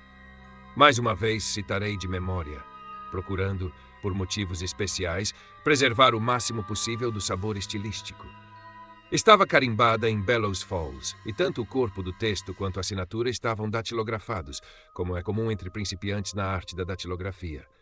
Contudo, o texto era maravilhosamente exato para a obra de um neófito, e concluí que Akeley devia ter utilizado uma máquina em algum período anterior, talvez na época da faculdade. Dizer que a carta me aliviou seria apenas justo. Mas, sob o alívio repousava um substrato de inquietação. Se Akeley estivera são em seu terror, estaria ele são agora, em sua libertação. E aquele tal de relacionamento aperfeiçoado mencionado, o que significava? Toda a questão implicava numa reversão tão diametral da atitude anterior de Akeley. Mas aqui está o conteúdo da carta, cuidadosamente transcrito a partir de uma memória da qual me orgulho. Townshend, Vermont, quinta-feira, 6 de setembro de 1928. Meu caro Wilmarth, é-me sumamente grato poder tranquilizá-lo a respeito de todas as tolices que lhe tenho escrito. Digo tolices, embora por isso me refira mais à minha atitude temerosa do que às descrições de certos fenômenos. Tais fenômenos são reais e importantes o bastante. Meu erro residiu em adotar uma postura anômala perante eles. Creio ter mencionado que meus estranhos visitantes estavam começando a tentar comunicar-se comigo. Na noite passada, essa troca de fala tornou-se efetiva. Em resposta a certos sinais, admiti em minha casa um mensageiro daqueles de fora. Um semelhante, apresso-me a dizer, disse-me coisas que nem você, nem eu, havíamos sequer começado a conjecturar. E demonstrou claramente o quão completamente havíamos julgado mal e interpretado erroneamente o propósito dos seres exteriores em manter sua colônia secreta neste planeta. Ao que parece, as lendas malévolas sobre o que eles têm oferecido aos homens e sobre o que desejam em relação à Terra são inteiramente fruto de um mal-entendido ignorante de discursos alegóricos. Discursos, naturalmente, moldados por contextos culturais e hábitos mentais vastamente diversos de qualquer coisa que possamos conceber. Minhas próprias conjecturas, confesso francamente, desviaram-se do alvo tanto quanto quaisquer suposições de lavradores iletrados ou índios selvagens. Aquilo que eu julgara mórbido, vergonhoso e ignominioso é, na realidade, assombroso, revelador e até glorioso. Sendo minha estimativa anterior meramente uma fase da eterna tendência humana de odiar, temer e recuar diante do absolutamente diverso. Agora lamento o mal que infligi a esses seres alienígenas e incríveis durante nossas escaramuças noturnas. Se ao menos tivesse consentido em dialogar com eles de forma pacífica e razoável desde o princípio. Mas eles não me guardam rancor, pois suas emoções são organizadas de maneira muito diferente das nossas. É uma infelicidade deles terem contado em Vermont com agentes humanos de tão inferior estirpe. O falecido Walter Brown, por exemplo. Ele me predispôs negativamente em relação a eles. Na verdade, jamais prejudicaram conscientemente os homens, tendo sido muitas vezes cruelmente injuriados e espionados por nossa espécie. Existe todo um culto secreto de homens iníquos, e um homem de sua erudição mística me compreenderá ao mencioná-los em ligação com Rastur e o Sinal Amarelo, devotado ao propósito de persegui-los e de lhes fazer mal, em nome de poderes monstruosos de outras dimensões. É contra esses agressores, e não contra a humanidade normal, que se dirigem as drásticas precauções dos seres exteriores. A propósito, soube que muitas de nossas cartas extraviadas não foram roubadas por eles, mas pelos emissários desse culto maligno. Tudo quanto os seres exteriores desejam da humanidade é paz, não moléstia e um crescente relacionamento intelectual. Este último é absolutamente necessário. Agora que nossas invenções e engenhos estão ampliando nosso conhecimento e movimento, tornando cada vez mais impossível a existência secreta dos postos avançados deles neste planeta. As criaturas desejam conhecer mais profundamente a humanidade, bem como permitir que alguns de nossos líderes filosóficos e científicos os conheçam mais profundamente. Com essa troca de saberes, todos os perigos cessarão, e um modus vivendi satisfatório será estabelecido. A mera ideia de qualquer tentativa de escravizar ou degradar a humanidade é ridícula. Como começo desse relacionamento aperfeiçoado, os seres exteriores escolheram-me naturalmente, a mim, cuja compreensão acerca deles já é tão considerável, como intérprete primário deles na Terra. Muito me foi dito na noite passada, fatos da mais estupenda magnitude e de horizontes inauditos, e mais ainda me será comunicado, tanto oralmente quanto por escrito. Não serei chamado a fazer qualquer viagem fora por hora, embora provavelmente venha a desejá-lo mais adiante, empregando meios especiais e transcendendo tudo quanto até agora temos considerado como experiência humana. Minha casa não será mais sitiada, tudo voltou ao normal e os cães não terão mais utilidade. Em lugar do terror, foi-me concedido um rico dom de conhecimento e aventura intelectual, que poucos mortais já compartilharam. Os seres exteriores são, talvez, as criaturas orgânicas mais maravilhosas em ou além de todo espaço e tempo, membros de uma raça cósmica de que todas as outras formas de vida são meras variantes degeneradas. São mais vegetais que animais, se é que tais termos se aplicam ao tipo de matéria que os compõe, possuindo uma estrutura algo fungoide. Embora a presença de uma substância semelhante à clorofila e um sistema nutritivo singular os diferencie completamente dos fungos cormofíticos verdadeiros. Com efeito, trata-se de uma forma de matéria totalmente alienígena à nossa porção do espaço, com elétrons possuidores de uma taxa de vibração completamente diversa. Eis porque tais seres não podem ser fotografados com os filmes e chapas convencionais de nossa realidade conhecida, ainda que nossos olhos os percebam. Contudo, com o devido saber, qualquer bom químico poderia produzir uma emulsão fotográfica capaz de registrar suas imagens. O gênero é único em sua habilidade de atravessar o vácuo interestelar, sem calor nem ar, em plena forma corpórea, sendo que algumas de suas variantes só conseguem fazê-lo com auxílio mecânico ou mediante curiosas transposições cirúrgicas. Somente poucas espécies possuem as asas resistentes ao éter que caracterizam a variedade de Vermont. As que habitam certos picos remotos do velho mundo foram trazidas por outros meios. Sua semelhança externa com a vida animal e com o tipo de estrutura que entendemos por material é um caso de evolução paralela e não de parentesco próximo. Sua capacidade cerebral excede a de qualquer outra forma de vida remanescente, embora os tipos alados de nossa região montanhosa estejam longe de ser os mais desenvolvidos. A telepatia é seu meio usual de comunicação.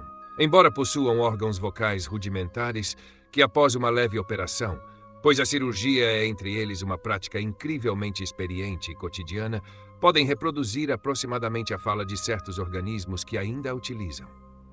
Sua morada imediata principal é um planeta ainda não descoberto e quase sem luz, situado no extremo do sistema solar, além de Netuno, sendo o nono em distância a partir do Sol. É, como já inferimos, o objeto misticamente aludido como Yuggoth em certos escritos antigos e proibidos, e em breve será o cenário de uma estranha concentração de pensamento voltado ao nosso mundo, numa tentativa de facilitar a comunicação mental. Não me surpreenderia se os astrônomos, tornados suficientemente sensíveis a essas correntes de pensamento, viessem a descobrir Yuggoth quando os seres exteriores assim o desejarem. Mas Yuggoth, naturalmente, é apenas um trampolim.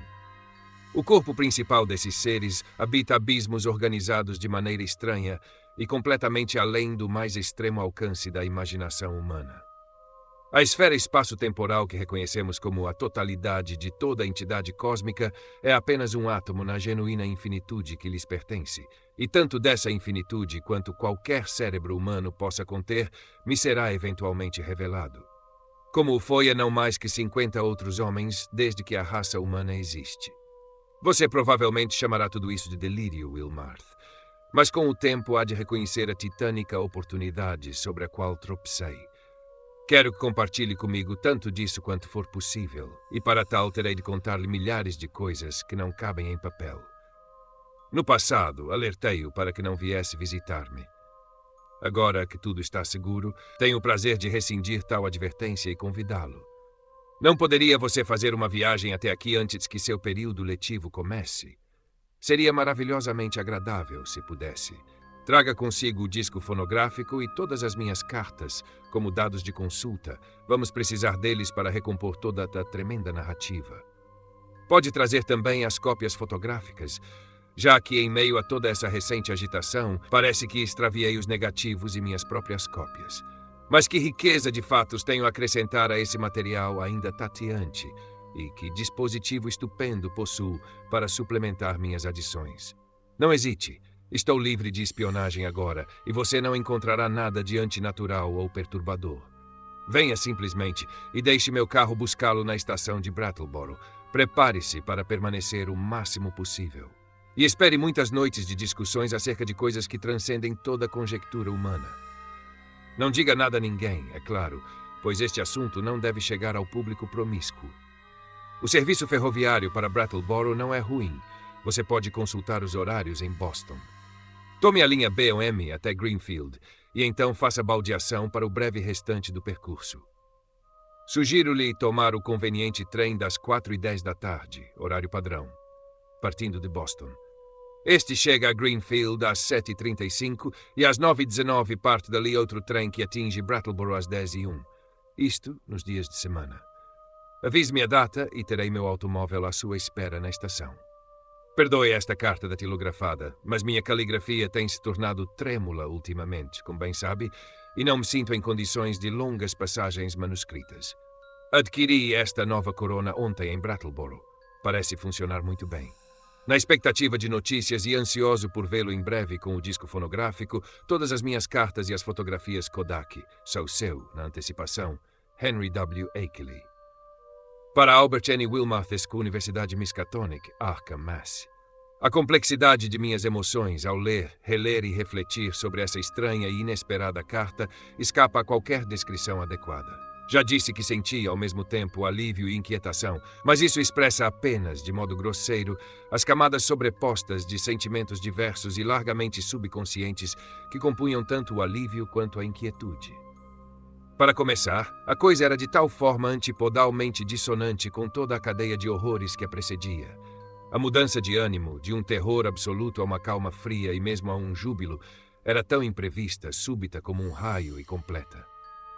Mal podia crer que um único dia fosse capaz de alterar tão profundamente a perspectiva psicológica de alguém que escrevera aquele frenético boletim final na quarta-feira, por maiores que fossem as revelações tranquilizadoras que esse dia pudesse ter trazido. Em certos momentos, uma sensação de realidades conflitantes fazia-me questionar se todo esse drama fantástico de forças distantes não seria uma espécie de sonho meio ilusório, criado em grande parte dentro da minha própria mente. Então pensava no disco fonográfico e entregava-me a um assombro ainda maior. A carta parecia tão diversa de tudo o que se poderia esperar. Ao analisar minha impressão, percebi que ela consistia em duas fases distintas. Primeiro, admitindo-se que Akeley estivesse são antes e continuasse são agora, a mudança indicada na situação em si era tão repentina, tão impensável. E, em segundo lugar, a mudança na própria atitude, linguagem e estilo de Akeley era tão vastamente fora do normal, ou do previsível. A personalidade inteira do homem parecia ter sofrido uma mutação insidiosa. Uma mutação tão profunda que mal se podia reconciliar seus dois aspectos com a suposição de que ambos representassem estados mentais igualmente sãos. A escolha de palavras, a ortografia, tudo estava sutilmente alterado.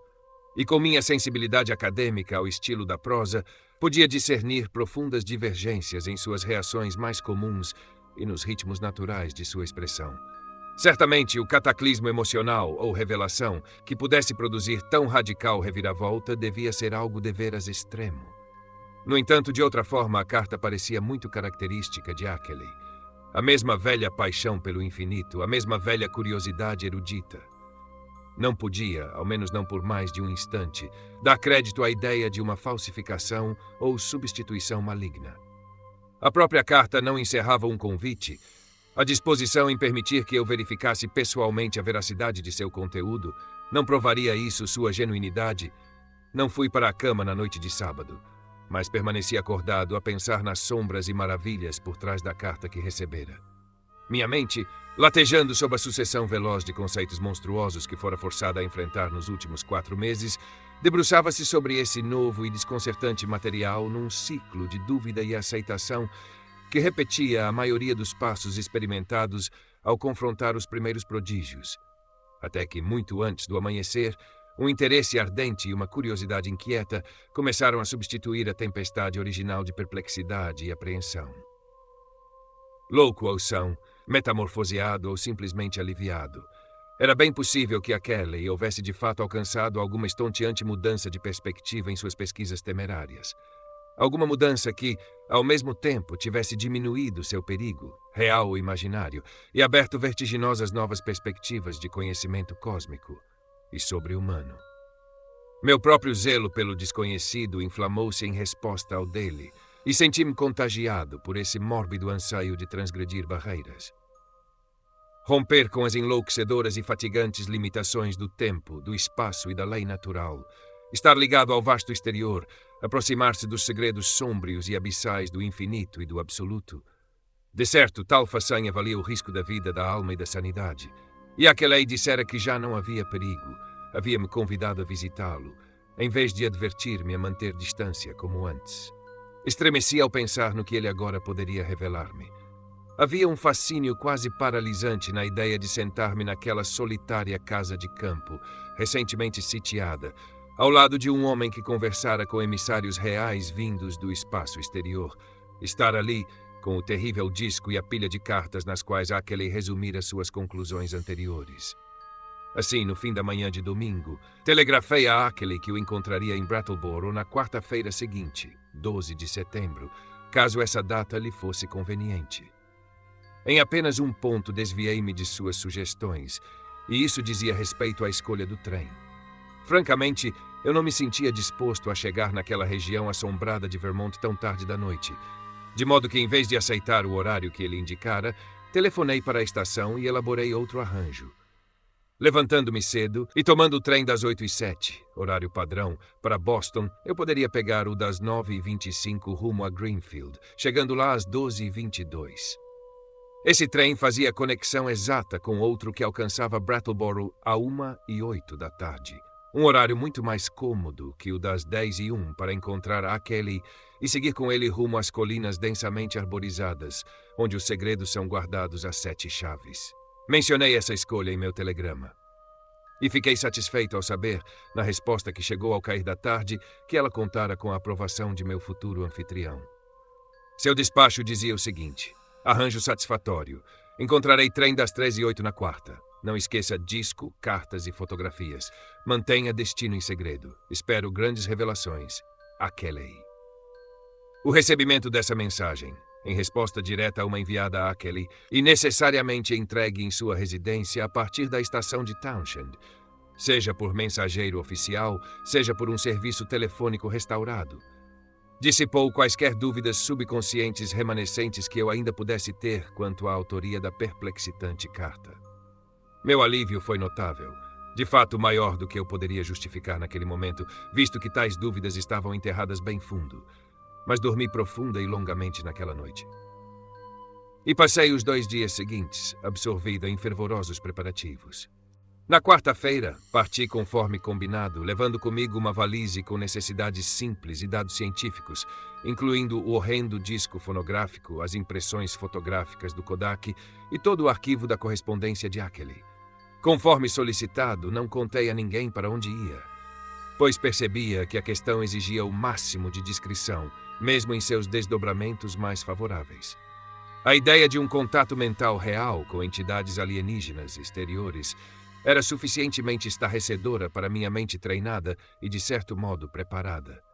E sendo assim, o que se poderia imaginar quanto ao seu efeito sobre as vastas massas de leigos desinformados? Não sei dizer se o medo ou a expectativa aventureira predominavam em mim ao trocar de trem em Boston e começar a longa viagem rumo ao oeste, deixando as regiões familiares por aquelas que eu conhecia menos. Waltham, Concord, Ayr, Fitchburg, Gardner, Athol. Meu trem chegou a Greenfield com 7 minutos de atraso, mas o expresso de conexão que seguia rumo norte havia sido retido. Transferindo-me às pressas, senti um curioso ofegar enquanto os vagões roncavam sob a luz do início da tarde, adentrando territórios de que eu sempre lera, mas jamais visitara. Sabia que estava entrando numa Nova Inglaterra decididamente mais antiga e mais primitiva do que as regiões costeiras e meridionais, mecanizadas e urbanizadas, onde vivi toda a minha vida. Uma Nova Inglaterra intocada, ancestral, sem os estrangeiros, nem a fumaça das fábricas, sem os cartazes ou estradas de concreto das seções alcançadas pela modernidade. Haveria ali estranhas sobrevivências daquele contínuo viver nativo, cujas raízes profundas o tornavam a única ramificação autêntica da paisagem. O contínuo viver nativo que mantém vivas antigas e estranhas memórias e que aduba o solo com crenças maravilhosas, sombrias e raramente mencionadas. De tempos em tempos, via o azul do rio Connecticut cintilar ao sol, e após deixarmos Northfield, cruzamo-lo. À frente erguiam-se colinas verdes e crípticas, e quando o cobrador passou, soube que afinal estava em Vermont. Ele me instruiu a atrasar o relógio em 1 hora, visto que a região montanhosa do norte não se sujeita a esses modernos esquemas de horário de verão. Ao fazê-lo, pareceu-me também estar voltando o calendário em um século. O trem manteve-se próximo ao rio, e do outro lado, em New Harf, pude ver a encosta que se aproximava de Wantaschicket, sobre a qual se acumulam velhas lendas singulares. Então surgiram ruas à minha esquerda, e uma ilha verde no rio à minha direita. As pessoas se levantaram e seguiram para a porta, e eu as segui. O vagão parou e desembarquei sob a longa cobertura da estação de Brattleboro. Examinando a fileira de automóveis à espera, hesitei um instante para ver qual deles poderia ser o Ford de Ackley, mas minha identidade foi discernida antes que eu pudesse tomar a iniciativa. E, no entanto, claramente não era o próprio Ackley quem avançava para me cumprimentar. Com a mão estendida e uma cortês indagação sobre se eu era de fato o Sr. Albert N. Wilmarth, de Arkham. Aquele homem não guardava nenhuma semelhança com o Ackley barbado e grisalho da fotografia. Era uma pessoa mais jovem, mais citadina, trajando roupas elegantes e ostentando apenas um pequeno bigode escuro. Sua voz cultivada tinha um tom estranho e quase perturbador, de vaga familiaridade, embora eu não conseguisse identificá-lo com certeza em minha memória. Enquanto eu examinava, ouvi-o explicar que era um amigo de meu futuro anfitrião, vindo de Townshend em seu lugar. Kelly, declarou ele, sofrera um súbito ataque de algum problema asmático e não se sentia disposto a enfrentar uma viagem ao ar livre. Contudo, não era nada sério e não haveria qualquer mudança nos planos relativos à minha visita. Não consegui discernir com clareza o quanto esse Sr. Noyes, como ele se apresentou, conhecia das pesquisas e descobertas de Ackley. Embora me parecesse que seu modo casual o identificava como um estranho relativamente alheio. Recordando o quanto Ackley fora recluso, fiquei um tanto surpreso com a disponibilidade imediata de tal amigo, mas não permiti que meu assombro me impedisse de entrar no automóvel para o qual ele me indicava. Não era o pequeno carro antigo que eu esperava, conforme descrições de Ackley, mas um modelo grande e impecável, de padrão recente. Aparentemente do próprio Noyes, ostentava placas de Massachusetts com o divertido emblema do bacalhau sagrado daquele ano. Concluí que meu guia deveria ser um veranista transitório na região de Townshend. Noyes acomodou-se ao meu lado no veículo e partiu de imediato. Fiquei satisfeito por ele não se mostrar excessivamente conversador, pois uma peculiar tensão atmosférica fazia-me sentir-me indisposto à fala. A cidade parecia muito aprazível sob o sol da tarde, enquanto subíamos uma ladeira e virávamos à direita na rua principal. Dormitava como as velhas cidades da Nova Inglaterra que se recorda da infância. E algo na justa posição de telhados e torres, chaminés e muros de tijolo formava contornos que tangiam cordas profundas de emoção ancestral. Percebi que me encontrava às portas de uma região semi-enfeitiçada pela acumulação ininterrupta do tempo. Uma região onde coisas antigas e estranhas tiveram chance de crescer e perdurar, por jamais terem sido perturbadas. Ao sairmos de Brattleboro, minha sensação de opressão e pressentimento se intensificou, pois havia uma certa qualidade na paisagem, espremida entre colinas, com aquelas encostas verdes e graníticas, imponentes e ameaçadoras, que sugeria segredos e sobrevivências imemoriais que poderiam, ou não, ser hostis à humanidade. Por um tempo, seguimos o curso de um amplo e raso rio, fluindo de colinas desconhecidas ao norte, e estremeci quando meu companheiro me disse que se tratava do Rio West. Recordei, por matérias de jornal, que fora nesse curso d'água que uma daquelas mórbidas criaturas crustáceas fora vista boiando, depois das enchentes. A paisagem ao redor tornava-se pouco a pouco mais selvagem e deserta. Pontes cobertas arcaicas subsistiam com pavorosa teimosia nos bolsões das colinas. E o velho ramal ferroviário semi-abandonado, que margeava o rio, parecia exalar uma atmosfera de desolação quase visível. Havia vales de vastidão assombrosa, onde penhascos monumentais se erguiam, o granito virgem da Nova Inglaterra mostrando-se cinzento e severo sob o verdor que escalava os cumes. Havia gargantas, por onde córregos indômitos saltavam, conduzindo rumo ao rio os segredos inimagináveis de 1000 picos sem trilhas.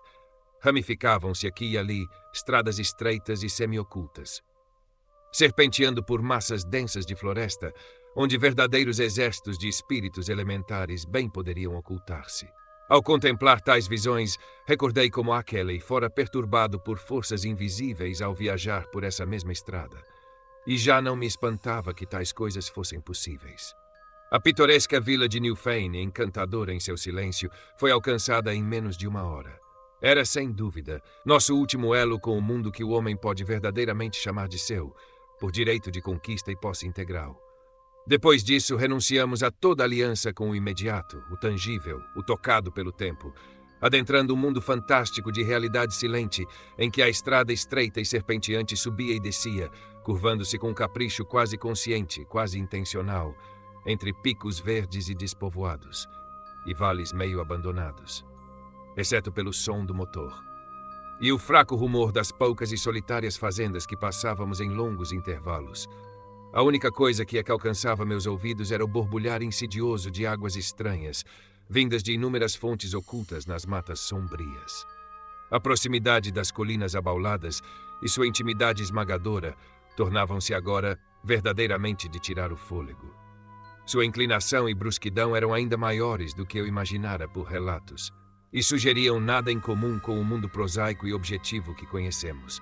Os bosques densos, jamais visitados, escondidos nessas encostas inacessíveis, pareciam abrigar coisas alienígenas e incríveis. E senti que o próprio contorno das colinas guardava algum significado estranho e há muito esquecido, como se fossem vastos hieróglifos deixados por uma raça titânica e lendária, cujas glórias vivem apenas em sonhos raros e profundos. Todas as lendas do passado e todas as imputações atordoantes das cartas e provas de Henry Akele emergiram de minha memória, para intensificar aquela atmosfera de tensão e ameaça crescente. O propósito de minha visita e as anomalias horrendas que ele pressupunha assaltaram-me de súbito com uma sensação gélida, que quase superou meu ardor pelas investigações estranhas. Meu guia deve ter notado minha perturbação, à medida que a estrada se tornava mais agreste, mais irregular, e nosso movimento mais lento e sacolejante. Seus ocasionais comentários agradáveis transformaram-se num fluxo mais constante de discurso. Falava da beleza e da estranheza da região, demonstrando certo conhecimento dos estudos folclóricos de meu futuro anfitrião. Pelas perguntas polidas que fazia, era evidente que sabia da natureza científica de minha visita e que eu trazia dados de alguma importância. Mas não dava sinal de apreciar a profundidade, nem o horror do conhecimento que Akele afinal alcançara. Seu modo era tão jovial, tão normal e refinado, que suas palavras deveriam ter me acalmado e tranquilizado. Mas, estranhamente, apenas me deixavam mais inquieto, à medida que avançávamos aos solavancos rumo ao ermo ignoto de colinas e florestas. Às vezes parecia que ele me sondava, tentando medir o quanto eu sabia sobre os segredos monstruosos daquele lugar. E a cada nova fala, aquela vaga, irritante, desconcertante familiaridade em sua voz aumentava. Mas não era uma familiaridade comum, nem saudável. Apesar da natureza culta e plenamente sã daquela voz, eu a ligava a pesadelos esquecidos. E sentia que poderia enlouquecer se a reconhecesse. Se houvesse qualquer desculpa plausível, creio que teria voltado atrás em minha visita. Mas como não era o caso, ocorreu-me que uma conversa fria, científica, com o próprio Ackley, após minha chegada, me ajudaria muito a recompor-me. Além disso, havia um elemento estranhamente apaziguador de beleza cósmica na paisagem hipnótica por onde subíamos e mergulhávamos de maneira fantástica. O tempo se perdera nos labirintos atrás de nós, e ao nosso redor estendiam-se unicamente as vagas floridas da Terra das Fadas, a recapturada formosura dos séculos desaparecidos. Os bosques vetustos, os pastos imaculados, margeados de alegres flores outonais, e a vastos intervalos, as pequenas casas rurais acastanhadas, aninhadas entre árvores colossais, ao sopé de precipícios verticais cobertos de fragrantes silvas e relva de prado. Mesmo a luz do sol assumia um glamour sobrenatural, como se alguma atmosfera ou exalação especial envolvesse toda a região. Jamais eu vira algo semelhante, salvo nas visões mágicas, que por vezes compõem os cenários de fundo dos primitivos italianos. Sodoma e Leonardo conceberam tais amplidões, mas apenas à distância e através dos arcabouços das arcadas renascentistas. Ora, nós cavávamos fisicamente através do cerne do quadro, e me parecia encontrar em sua necromancia algo que eu já conhecera ou herdara de forma inata e pelo qual sempre estivera em vão a procurar. De súbito, após contornarmos um ângulo obtuso no cume de uma subida íngreme, o automóvel imobilizou-se. À minha esquerda, além de um gramado bem cuidado que se estendia até a estrada e ostentava uma orla de pedras caiadas de branco, erguia-se uma casa branca de 2 andares e meio. Seu tamanho e elegância eram incomuns para a região. Havia ainda um conjunto de celeiros, galpões e um catavento, contíguos ou ligados por arcadas, situados aos fundos e à direita. Reconhecia de imediato, pela fotografia que recebera, e não me surpreendia ao ver o nome de Henry Ackley na caixa de correio de ferro galvanizado junto à estrada. Por alguma distância atrás da casa estendia-se uma faixa plana de terreno pantanoso e esparsamente arborizado, além da qual se erguia uma ladeira íngreme, densamente florestada, findando num recorte irregular e frondoso. Esta última, eu sabia, era o cume da montanha escura, até cuja metade já devíamos ter subido. Descendo do carro e tomando minha valise, Noyes pediu-me que aguardasse enquanto ia notificar Ackley da minha chegada. Ele mesmo, acrescentou, tinha assuntos importantes em outro lugar e não poderia permanecer por mais do que um momento. Enquanto ele caminhava com passo firme pela alameda até a casa, eu próprio desci do automóvel. Desejoso de esticar um pouco as pernas antes de me acomodar para uma conversa sedentária. Meu sentimento de nervosismo e tensão atingira novamente o máximo, agora que eu me encontrava na cena real do cerco mórbido, descrito de forma tão assombrosa nas cartas de Ackley, e confesso que temia honestamente as vindouras discussões que me vinculavam a mundos tão alienígenas e interditos. O contato próximo com o absolutamente bizarro é frequentemente mais aterrador do que inspirador. E não me alentava a pensar que aquele exato trecho empoeirado da estrada era o lugar onde se haviam encontrado aquelas pegadas monstruosas, e aquele fétido ícor, esverdeado após noites sem lua, cheias de medo e morte. Notava distraidamente que nenhum dos cães de Ackley parecia estar por perto. Teria ele vendido todos assim que os seres exteriores firmaram paz com ele? Por mais que me esforçasse, não conseguia nutrir a mesma confiança na profundidade e sinceridade daquela paz que transparecia na carta final, e estranhamente distinta de Ackley. Afinal, ele era um homem de muita simplicidade e escassa experiência mundana. Não haveria talvez alguma corrente profunda e sinistra por sob a superfície da nova aliança. Guiado por meus pensamentos, meus olhos voltaram-se para a superfície empoeirada da estrada, que retinha testemunhos tão horrendos. Os últimos dias tinham sido secos, e pegadas de toda sorte se acumulavam na estrada esburacada e irregular, não obstante o caráter pouco frequentado da região. Com uma vaga curiosidade, comecei a seguir o contorno de algumas daquelas impressões heterogêneas. tentando ao mesmo tempo refrear os surtos de fantasia macabra que o lugar e suas memórias evocavam. Havia algo de ameaçador e incômodo na quietude fúnebre, no murmúrio abafado e sutil de córregos distantes e nos picos verdes e precipícios florestados que apertavam o horizonte estreito. E então, uma imagem irrompeu em minha consciência, tornando aquelas vagas ameaças e fantasias parecerem brandas e insignificantes. Já disse que examinava as pegadas com um tipo de curiosidade ociosa, mas de súbito essa curiosidade foi brutalmente extinta por uma rajada paralisante, de terror ativo. Pois, embora as marcas na poeira fossem em geral confusas e sobrepostas, e pouco propensas a atrair um olhar casual, minha visão inquieta captara certos detalhes, próximos ao ponto onde o caminho da casa se unia à estrada, e reconhecera, além de qualquer dúvida ou esperança, o significado horrendo daqueles detalhes. Não fora em vão, ai de mim, que eu estudara por horas as fotografias Kodak das marcas de garras dos seres exteriores que a Kelly enviara. Conhecia bem demais os sinais daquelas pinças abomináveis e aquele indício de direção ambígua que denunciava as criaturas como sendo de fora deste planeta. Nenhuma chance me fora dada de erro piedoso. Ali estavam, de fato, em forma objetiva ante meus próprios olhos e sem dúvida feitas há poucas horas, pelo menos 3 marcas que se destacavam de modo blasfemo, entre a surpreendente profusão de pegadas borradas levando ao e do casarão de Ackley. Eram as pegadas infernais dos fungos vivos de Yugoth.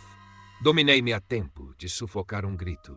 Afinal, que havia ali além do que eu deveria ter esperado, supondo que tivesse, de fato, acreditado nas cartas de Ackley. Ele falara de ter feito as pazes com tais entidades. Por que, então, seria estranho que algumas delas houvessem visitado sua casa? Mas o terror era mais forte do que qualquer consolo. Poderia alguém esperar ver impassível, pela primeira vez, as marcas das garras de seres animados, oriundos das profundezas exteriores do espaço? Foi então que vi nós emergir da porta e se aproximar com passo decidido. Eu devia, refleti, manter o domínio sobre mim mesmo, pois eram grandes as chances de que este amigo jovial nada soubesse das mais profundas e estupendas investigações de Ackley no proibido. Ackley, apressou-se nós a informar-me, estava contente e pronto para receber-me, embora seu súbito ataque de asma o impedisse de ser um anfitrião muito competente por 1 ou 2 dias. Essas crises o acometiam com força quando surgiam e sempre vinham acompanhadas de uma febre debilitante e uma fraqueza geral. Nunca era bom para grande coisa enquanto duravam. Precisava falar em sussurros e era muito desajeitado e fraco ao mover-se. Os pés e tornozelos inchavam-lhe também, de modo que tinha de enfaixá-los como um velho e gotoso guarda real. Hoje, estava em estado particularmente ruim, de modo que eu teria de cuidar bastante das minhas próprias necessidades. Mas, ainda assim, estava ansioso pela conversa. Eu o encontraria no estúdio, à esquerda do vestíbulo, o cômodo cujas persianas estavam fechadas. Precisava manter o sol afastado quando adoentado, pois seus olhos tornavam-se muitíssimo sensíveis. Assim que Noyes despediu-se e partiu em seu carro rumo ao norte, comecei a caminhar lentamente em direção à casa. A porta fora deixada entreaberta para mim. Mas antes de me aproximar e entrar, lancei um olhar investigativo ao redor de toda a propriedade, tentando discernir o que me parecera tão intangivelmente estranho nela. Os celeiros e galpões pareciam prosaicamente impecáveis, e notei o Ford maltratado de Kelly em seu amplo e desprotegido abrigo. Então, o segredo da estranheza revelou-se. Era o silêncio total.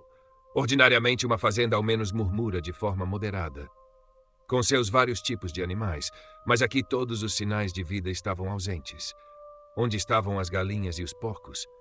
As vacas, das quais a Kelly dissera possuir várias, poderiam conceber-se fora, no pasto. E os cães talvez tivessem sido vendidos, mas a ausência de qualquer traço de cacarejo ou grunhido era deveras singular.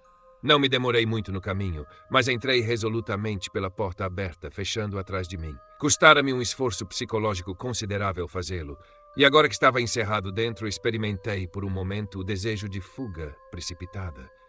Não que o lugar oferecesse qualquer sugestão visual de sinistro.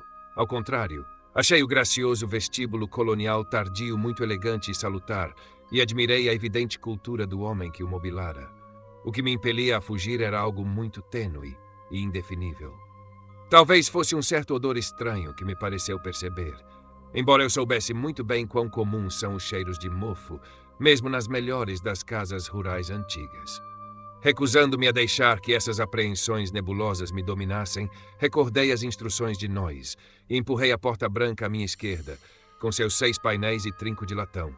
O aposento, além dela, estava escurecido, como eu já suspeitava, e ao adentrá-lo, notei que o odor estranho ali se fazia mais forte. Havia também no ar algo como um leve e meio imaginário ritmo ou vibração. Por um momento, as persianas cerradas não me permitiram ver muita coisa. Mas então, um som de pigarro desculposo, ou sussurro, chamou minha atenção para uma grande poltrona num canto mais afastado e sombrio do cômodo. Dentro de sua profundeza sombreada, vi a mancha esbranquiçada de um rosto e de mãos humanas. E num instante me aproximei para cumprimentar a figura que tentara falar. Por mais tênue que fosse a luz, percebi tratar-se de fato de meu anfitrião. Estudara repetidamente a fotografia que ele me enviara, e não havia erro possível naquele rosto firme e curtido pelas intempéries, com sua barba grisalha aparada rente. Mas ao encará-lo novamente, minha identificação se misturou à tristeza e à apreensão. Pois era certo que aquele rosto pertencia a um homem gravemente enfermo. Senti que devia haver algo mais do que asma, por trás daquela expressão tensa, rígida, imóvel, e daquele olhar vítreo e ininterrupto. E compreendi o quanto o peso de suas experiências aterradoras devia tê-lo afetado. Não seria aquilo o suficiente para arruinar qualquer ser humano? Mesmo alguém mais jovem do que esse intrépido investigador do proibido. Havia algo de lastimável no modo lânguido e sem vida como suas mãos magras repousavam no colo. Vestia um robe folgado e estava envolto na cabeça e no pescoço por um vívido lenço ou capuz de cor amarela. E então percebi que ele tentava falar, no mesmo sussurro rouco com que me saudara. Era um sussurro difícil de captar a princípio, pois o bigode grisalho ocultava todo o movimento labial, e algo em seu timbre me perturbava sobremaneira. Mas ao concentrar minha atenção, logo consegui entender seu teor com surpreendente clareza. O sotaque não era nem um pouco rústico, e o vocabulário se mostrava ainda mais refinado do que sua correspondência me fizera esperar. Sr. Wilmarth, presumo? Deve desculpar-me por não me levantar. Estou bastante adoentado, como o Sr. Noyes deve ter lhe dito, mas ainda assim não pude resistir à sua vinda. O senhor sabe o que escrevi em minha última carta, há tanto a ser dito amanhã, quando estarei melhor. Não posso expressar o quanto me alegra vê-lo em pessoa, após todas as nossas numerosas cartas. Está com o dossiê, claro? E as fotografias? E o disco? Noyes colocou sua valise no vestíbulo. Suponho que o senhor a tenha visto. Esta noite receio que terá de cuidar de si mesmo em grande parte. Seu quarto é no andar superior, aquele logo acima deste, e verá a porta do banheiro aberta no topo da escada. Há uma refeição posta para o senhor na sala de jantar, logo por esta porta à sua direita, que pode tomar quando lhe convier. Amanhã serei um anfitrião mais adequado, mas por ora a fraqueza me deixa indefeso. Fique à vontade. Poderia tirar as cartas, as fotografias e o disco da valise e deixá-los sobre a mesa aqui, antes de subir com sua bagagem. É aqui que discutiremos esses materiais. Pode ver meu fonógrafo naquele aparador de canto. Não, obrigado. Nada há que possa fazer por mim. Conheço bem esses acessos. Volte apenas para um pouco de conversação tranquila antes do anoitecer, e então vá dormir quando desejar. Ficarei aqui mesmo. Talvez durma nesta poltrona a noite toda, como costumo fazer. Pela manhã estarei muito mais apto a tratar dos assuntos que devemos tratar. O senhor compreende, é claro, a natureza absolutamente estupenda da matéria que temos diante de nós. Para nós, como para apenas uns poucos homens nesta terra, abrir-se-ão os abismos do tempo e do espaço e do conhecimento, além de tudo quanto a ciência e a filosofia humanas possam conceber. Sabe que Einstein está errado, que certos objetos e forças podem mover-se a uma velocidade superior à da luz. Com a devida ajuda, espero ir para trás e para diante no tempo, e realmente ver e sentir a Terra de épocas remotas do passado e do futuro. O senhor não pode imaginar o grau a que esses seres levaram a ciência. Nada há que não possam fazer, com a mente e o corpo, de organismos vivos. Espero visitar outros planetas e até outras estrelas e galáxias. A primeira viagem será a Yugoth, o mundo mais próximo completamente habitado por esses seres. É um estranho orbe escuro, nos confins do nosso sistema solar, ainda desconhecido pelos astrônomos terrenos, mas devo tê-lo mencionado em minhas cartas. No momento apropriado, como sabe, os seres de lá direcionarão correntes de pensamento para nós e provocarão sua descoberta, ou talvez deixem que um de seus aliados humanos dê uma pista aos cientistas. Há cidades poderosas em Yugoth, grandes fileiras de torres em terraços, construídas com pedra negra, como o espécime que tentei enviar-lhe. Aquele veio de Yugoth. O sol lá brilha com intensidade não maior que a de uma estrela, mas os seres não necessitam de luz. Têm outros sentidos, mais sutis, e não colocam janelas em suas grandes casas e templos. A luz os fere, os perturba e os confunde, pois ela não existe de forma alguma no cosmo negro, fora do tempo e do espaço de onde eles originalmente vieram. Visitar Yugoth enlouqueceria qualquer homem fraco. E ainda assim, eu irei até lá. Os rios negros de piche que correm sob aquelas pontes ciclópicas e misteriosas, coisas construídas por alguma raça ancestral extinta e esquecida antes mesmo que os seres chegassem a Yugoth vindos do vazio último. Já deveriam bastar para tornar qualquer homem um novo Dante ou Poe. Se conseguir manter-se, são o tempo suficiente para relatar o que viu. Mas lembre-se, esse mundo escuro de jardins fungosos e cidades sem janelas não é realmente terrível. Só a nós ele assim parece. Provavelmente, este nosso mundo também lhes pareceu terrível quando o exploraram pela primeira vez, na Era Primordial. O senhor sabe que eles já estavam aqui, muito antes de findar a fabulosa Era de Cthulhu, e que se lembram de Erlia submersa, quando ainda se erguia sobre as águas. Já estiveram no interior da Terra também. Existem aberturas das quais os humanos nada sabem. Algumas delas nestas próprias colinas de Vermont, e vastos mundos de vida desconhecida ali embaixo. Canyon, banhado por uma luz azulada. Yoth, iluminado por luz vermelha. E Enkai, negro e sem qualquer luz. É de Enkai que veio o hediondo Tsathoggua. O senhor sabe, aquela criatura amorfa, semelhante a um sapo, mencionada nos manuscritos penacóticos, no Necronomicon e no ciclo mitológico de Comorion, preservado pelo sumo sacerdote Atlante Clark Ashton. Mas falaremos de tudo isso mais adiante. Deve ser 4 ou 5 horas neste momento. É melhor trazer os materiais da valise e fazer um lanche e então voltar para um colóquio confortável.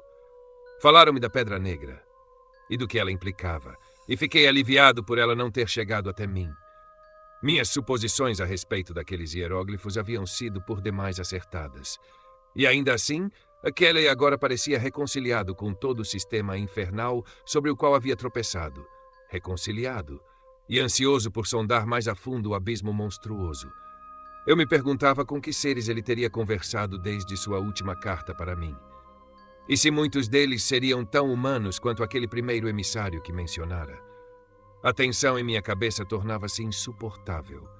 E comecei a engendrar todo tipo de teoria disparatada a respeito do odor estranho e persistente e das insidiosas sugestões de vibração naquele aposento escurecido. A noite caía agora. E ao lembrar-me do que a Kaylee escrevera sobre aquelas primeiras noites, estremeci ao pensar que não haveria luar. Tampouco me agradava o modo como a casa se aninhava ao abrigo daquela encosta colossal coberta de floresta, que se erguia até a crista inexplorada da montanha sombria. Com a permissão de Kelly, acendi um pequeno lampião a óleo. Regulei a chama para baixo e o depositei numa estante distante ao lado do busto fantasmagórico de Milton. Mas logo me arrependi de tê-lo feito, pois ele dava ao rosto tenso e imóvel de meu anfitrião, bem como às mãos inertes. Uma aparência damnavelmente anormal e cadavérica. Ele parecia semi-incapaz de se mover, embora eu o visse inclinar a cabeça com rigidez de tempos em tempos. Após tudo o que havia me contado, mal podia imaginar que segredos ainda mais profundos estaria guardando para o dia seguinte. Mas, por fim, revelou que sua viagem a Yugoth e além e minha possível participação nela seria o tema da manhã vindoura. Ele deve ter achado divertida a reação de horror que tive ao ouvir uma viagem cósmica sendo proposta para mim, pois sua cabeça oscilou violentamente quando mostrei meu temor. Em seguida, falou com muita brandura sobre como os seres humanos podiam, e por diversas vezes já haviam, realizado o que à primeira vista parecia um voo impossível através do vazio interestelar. Ao que parecia, corpos humanos inteiros de fato não faziam a viagem.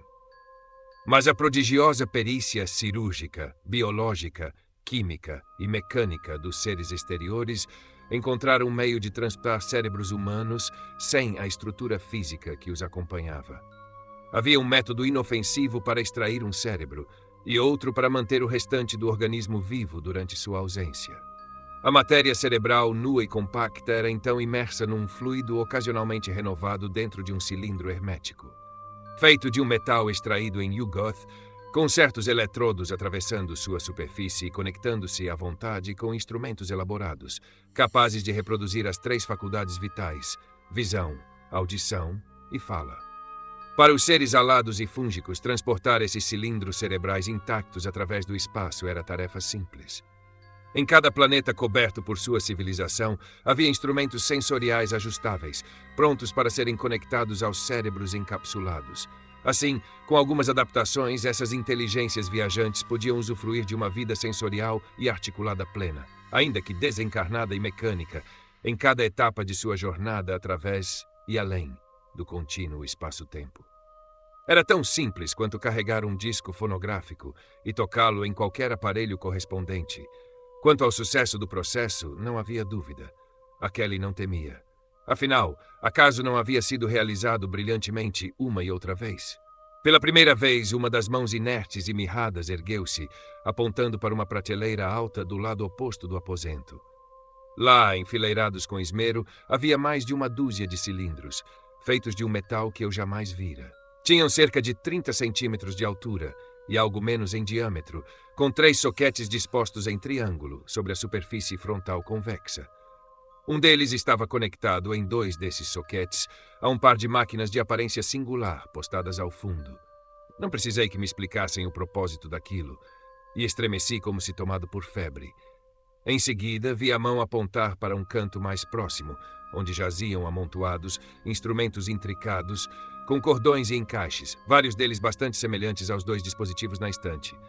Há 4 tipos de instrumentos aqui, Wilmarth, sussurrou a voz. 4 tipos. 3 faculdades cada um, 12 peças ao todo. Veja, há 4 espécies diferentes de seres representadas naqueles cilindros. 3 humanos, 6 seres fúngicos que não podem navegar pelo espaço em corpo físico, 2 seres de Netuno, Deus. Se você visse o corpo que essa espécie tem em seu planeta natal. E os demais são entidades dos salões centrais de uma estrela escura, particularmente interessante, situada além da galáxia. No posto principal dentro da colina redonda você encontrará, vez por outra, mais cilindros e máquinas. Cilindros contendo cérebros extracosmológicos dotados de sentidos diferentes de qualquer um que conheçamos, aliados e exploradores oriundos dos confins do exterior. E máquinas especiais que lhes conferem impressões e expressão nos modos adequados, tanto a eles quanto à compreensão dos diversos tipos de ouvintes. A colina redonda, como a maioria dos postos avançados principais desses seres através dos universos, é um lugar extremamente cosmopolita. Naturalmente, apenas os tipos mais comuns me foram emprestados para fins experimentais. Aqui, pegue os 3 aparelhos que lhe indico e coloque-os sobre a mesa. Aquele alto, com 2 lentes de vidro na parte frontal. Depois, a caixa com válvulas e uma câmera sonora. Agora aquele com um disco metálico no topo. Agora, o cilindro com o rótulo B67 colado. Fique de pé naquela cadeira Windsor para alcançar a prateleira. Pesado? Não importa.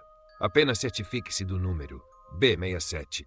Não toque naquele cilindro novo e reluzente, conectado aos 2 aparelhos de teste. Aquele com meu nome.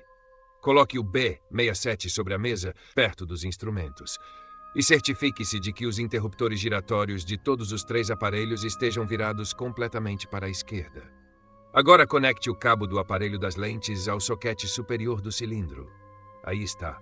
Ligue o aparelho das válvulas ao soquete inferior esquerdo e o do disco ao soquete externo. Agora mova todos os interruptores giratórios dos aparelhos completamente para a direita. Primeiro o das lentes, depois o do disco. E por fim o das válvulas. Muito bem. Suponho que devo lhe dizer, este é um ser humano, igual a qualquer um de nós. Amanhã lhe darei uma amostra de alguns dos outros. Até hoje, não sei por que obedeci tão servilmente àquelas sussurradas instruções. Nem se no íntimo eu achava aquele são ou insano. Após tudo o que acontecera, eu deveria estar preparado para qualquer coisa. Mas aquela encenação mecânica parecia tão típica das excentricidades de inventores e cientistas enlouquecidos. que despertou em mim uma nota de dúvida que nem mesmo os relatos anteriores haviam provocado. O que o sussurrador insinuava ultrapassava todo e qualquer conceito humano. E, ainda assim, não eram as outras coisas ainda mais além? Menos preposteramente absurdas apenas por estarem mais distantes de qualquer prova tangível. Enquanto minha mente girava nesse caos, percebi um misto de rangido e zumbido vindo dos 3 aparelhos recém-conectados ao cilindro. Um ruído que logo se dissolveu num silêncio, quase absoluto. O que estava prestes a acontecer? Ouviria eu uma voz? E se a ouvisse, que prova teria de que não era apenas algum dispositivo engenhosamente manipulado por rádio com um locutor oculto, atento a cada gesto meu? Mesmo hoje, reluto em jurar o que exatamente ouvi, ou qual fenômeno de fato teve lugar diante de mim. Mas algo certamente pareceu ocorrer. Para ser breve e direto, o aparelho com válvulas e caixa sonora começou a falar, e com tal clareza e inteligência que não restava dúvida de que o orador estava de fato presente e nos observava. A voz era alta, metálica, inerte e flagrantemente mecânica em cada detalhe de sua produção. Era incapaz de inflexão ou expressividade, mas prosseguia num arranhar e tar com precisão e deliberação implacáveis. Senhor Wilmarth, espero não o ter assustado. Sou um ser humano como o senhor, embora meu corpo esteja agora repousando em segurança sob tratamento vitalizante apropriado dentro da colina redonda, a cerca de 2 quilômetros daqui. Eu próprio estou aqui com o senhor. Meu cérebro está naquele cilindro e vejo, ouço e falo por meio destes vibradores eletrônicos. Dentro de uma semana, partirei através do vazio, como já fiz muitas vezes, e espero contar com a companhia do Sr. Ackley. Gostaria imensamente de ter a sua também, pois conheço de vista e de reputação e acompanhei atentamente sua correspondência com nosso amigo. Sou, naturalmente, um dos homens que se aliaram aos seres exteriores que visitam nosso planeta. Encontrei-os pela primeira vez no Himalaia e, desde então, os auxiliei de diversas formas. Em retribuição, proporcionaram-me experiências que poucos homens jamais conheceram. O senhor compreende o que significa eu dizer que estive em 37 corpos celestes diferentes? Planetas, estrelas escuras e objetos menos definíveis, incluindo 8 fora de nossa galáxia e 2 além do cosmos curvo de espaço e tempo. E tudo isso não me causou o menor dano. Meu cérebro foi removido de meu corpo por fissuras tão hábeis que seria grosseiro chamar o processo de cirurgia. Os seres visitantes possuem métodos que tornam essas extrações fáceis e quase normais. E o corpo não envelhece quando o cérebro está ausente. O cérebro, devo acrescentar, é virtualmente imortal, com suas faculdades mecânicas e uma nutrição limitada, fornecida por trocas ocasionais do fluido conservante. De modo geral, espero sinceramente que decida vir conosco, o Sr. Ackley e eu. Os visitantes anseiam conhecer homens de saber como o senhor e mostrar-lhes os grandes abismos que a maioria de nós teve apenas o privilégio de sonhar em ignorância fantasiosa. Pode parecer estranho a princípio encontrá-los, mas sei que estará acima de tais escrúpulos. Creio que o Sr. Noyes também nos acompanhará, aquele que, sem dúvida, o trouxe até aqui em seu automóvel. Ele é um dos nossos há anos. Suponho que tenha reconhecido sua voz como uma das registradas no disco que o Sr. Ackley lhe enviou. Ao meu violento sobressalto, o interlocutor fez uma breve pausa, antes de concluir. Assim sendo, Sr. Wilmarth, deixarei a decisão ao seu critério. Apenas acrescentando que um homem com seu amor pelo insólito e pelo folclore jamais deveria deixar passar uma oportunidade como esta. Nada há a temer. Todas as transições são indolores, e há muito a se gozar num estado plenamente mecanizado de sensação. Quando os eletrodos são desconectados, apenas se mergulha num sono de sonhos especialmente vívidos e fantásticos. E agora, se não se importar, poderíamos suspender nossa sessão até amanhã. Boa noite. Basta girar todos os interruptores de volta à esquerda. Não importa a ordem exata, embora o do aparelho com lentes possa ser o último. Boa noite, Sr. Ackley. Trate bem nosso hóspede. Pronto com os interruptores? Foi tudo. Obedeci mecanicamente e desliguei os 3 aparelhos, embora ainda atordoado pela dúvida quanto a tudo o que se passara. Minha mente rodava enquanto ouvia a voz sussurrante de Ackley, dizendo que eu podia deixar todo o aparato sobre a mesa, tal como estava. Ele não fez qualquer comentário sobre o ocorrido, e, de fato, nenhum comentário poderia ter feito justiça ao estado sobrecarregado de meus sentidos. Ouvi-o dizer que eu poderia levar o lampião para usar em meu quarto e deduzi que desejava permanecer sozinho, no escuro. Certamente era hora de descansar, pois sua exposição da tarde e da noite fora daquelas que exaurem mesmo o mais vigoroso dos homens. Ainda atordoado, desejei-lhe boa noite e subi com o lampião, embora estivesse munido de uma excelente lanterna de bolso. Senti alívio por deixar aquele gabinete térreo com seu odor estranho e aquelas vagas sugestões de vibração, mas não pude escapar de um terrível senso de temor, perigo e anormalidade cósmica, ao pensar no lugar onde me encontrava e nas forças com as quais estava em contato. A região selvagem e isolada. A encosta negra e misteriosamente florestada que se erguia abrupta logo atrás da casa, as pegadas na estrada, o doentio e imóvel sussurrador na escuridão, os cilindros infernais e os aparelhos, e, acima de tudo, os convites à cirurgia bizarra e às viagens mais bizarras ainda. Tudo isso, tão novo e em tal sucessão, precipitou-se sobre mim com uma força cumulativa que enfraqueceu minha vontade e quase abalou minha resistência física. Descobrir que meu guia, Noyes, era o celebrante humano naquele monstruoso ritual sabático registrado no fonógrafo. Foi um choque particular, embora eu já houvesse sentido antes uma vaga repulsa familiar em sua voz. Outro abalo especial adveio da minha própria atitude em relação a meu anfitrião, sempre que eu parava para analisá-la. Pois, por mais que instintivamente simpatizasse com Ackley, conforme revelado em sua correspondência, agora percebia que ele me inspirava uma repulsão distinta. Sua enfermidade deveria despertar minha piedade, mas em vez disso, provocava-me uma espécie de calafrio. Ele era tão rígido, tão inerte, tão semelhante a um cadáver, e aquele sussurro incessante era tão odioso, tão inumano. Ocorreu-me que aquele sussurro era diferente de qualquer outro que eu já houvesse escutado. Apesar da estranha imobilidade dos lábios do orador, ocultos sob o bigode, possuía uma força latente e um poder de alcance notáveis para os chiados de um asmático. Eu fora capaz de compreendê-lo, mesmo estando do outro lado da sala, e por vezes pareceu-me que os sons, embora tênues, não representavam tanto uma fraqueza quanto uma repressão deliberada. Por que motivo eu não saberia dizer. Desde o início, sentira um elemento perturbador em seu timbre. Agora, ao tentar pesar a questão, julguei poder atribuir tal impressão a uma espécie de familiaridade subconsciente, semelhante àquela que tornara a voz de nós tão vagamente ominosa. Mas, quando ou onde eu teria encontrado aquilo que essa voz insinuava, era mais do que eu poderia afirmar. Uma coisa era certa, eu não passaria outra noite ali. Meu zelo científico evaporara-se em meio ao medo e ao asco, e nada mais desejava, senão fugir daquela rede de morbidez e revelações antinaturais. Sabia o suficiente.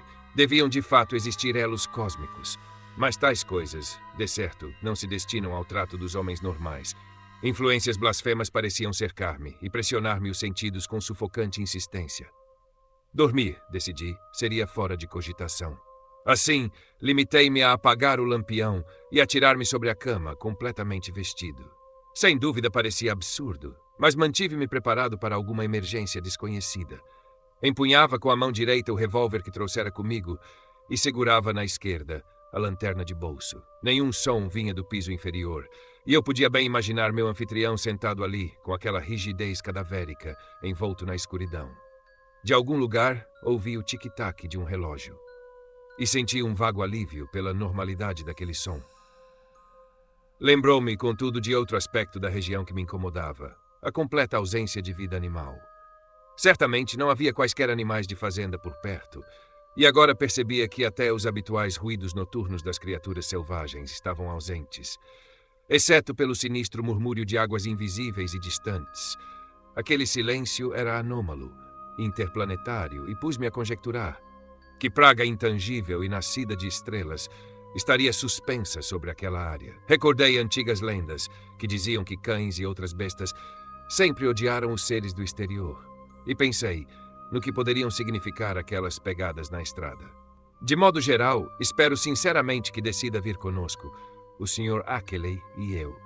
Os visitantes anseiam conhecer homens, de saber como o senhor, e mostrar-lhes os grandes abismos que a maioria de nós teve apenas o privilégio de sonhar, em ignorância fantasiosa. Pode parecer estranho a princípio encontrá-los, mas sei que estará acima de tais escrúpulos. Creio que o Sr. Noyes também nos acompanhará. Aquele que, sem dúvida, o trouxe até aqui em seu automóvel. Ele é um dos nossos há anos. Suponho que tenha reconhecido sua voz como uma das registradas no disco que o Sr. Kelly lhe enviou. Ao meu violento sobressalto, o interlocutor fez uma breve pausa antes de concluir.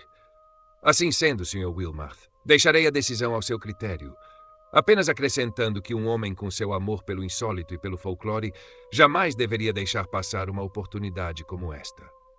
Nada há a temer. Todas as transições são indolores, e há muito a se gozar num estado plenamente mecanizado de sensação. Quando os eletrodos são desconectados, apenas se mergulha num sono de sonhos especialmente vívidos e fantásticos. E agora, se não se importar, poderíamos suspender nossa sessão até amanhã. Boa noite. Basta girar todos os interruptores de volta à esquerda. Não importa a ordem exata, embora o do aparelho com lentes possa ser o último. Boa noite, senhor. Kelly, trate bem nosso hóspede. Pronto com os interruptores? Foi tudo. Obedeci mecanicamente e desliguei os 3 aparelhos, embora ainda atordoado pela dúvida quanto a tudo o que se passara. Minha mente rodava, enquanto ouvia a voz sussurrante de Kelly dizendo que eu podia deixar todo o aparato sobre a mesa, tal como estava.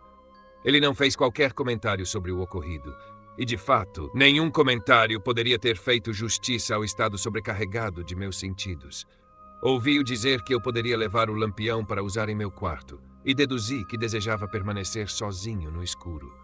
Certamente era hora de descansar, pois sua exposição da tarde e da noite fora daquelas que exaurem, mesmo o mais vigoroso dos homens. Ainda atordoado, desejei-lhe boa noite, e subi com o lampião, embora estivesse munido de uma excelente lanterna de bolso.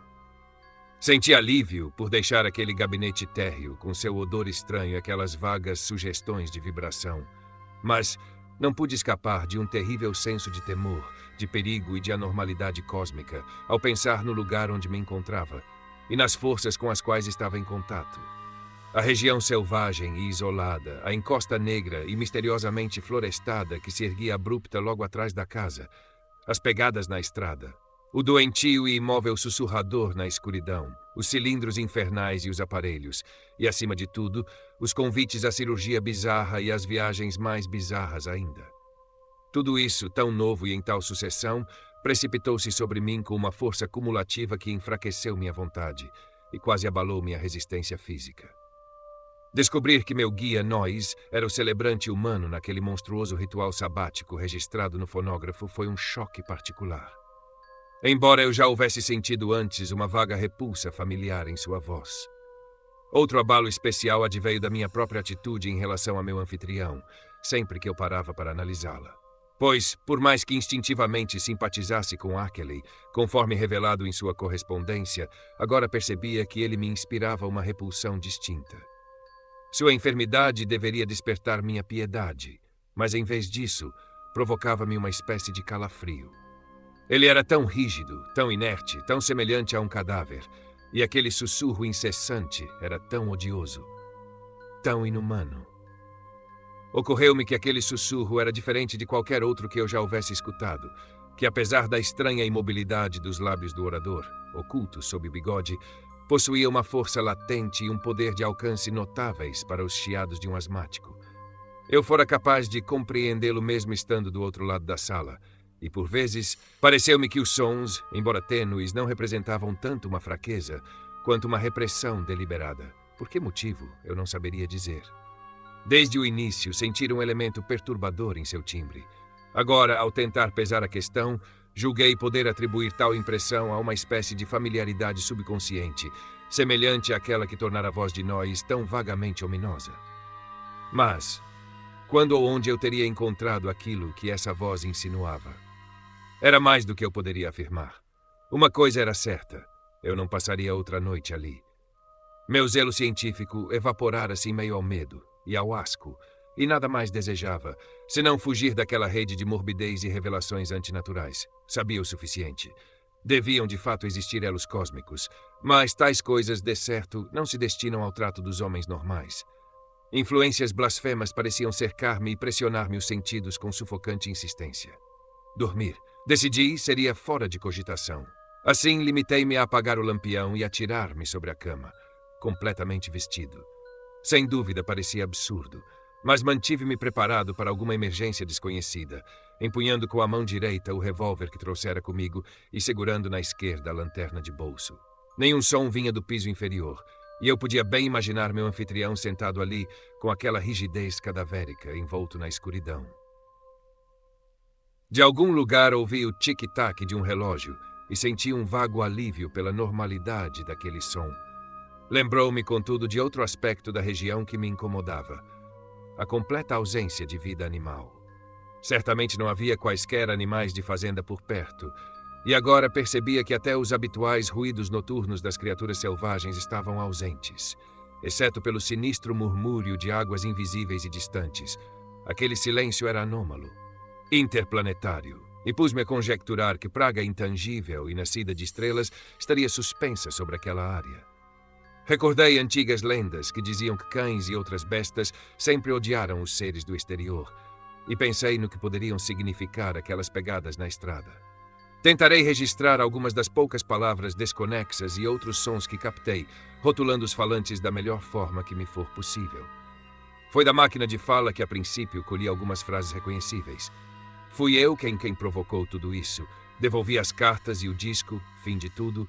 Fui enganado, vendo e ouvindo, malditos sejam. Força impessoal, afinal, cilindro novo, reluzente, meu Deus.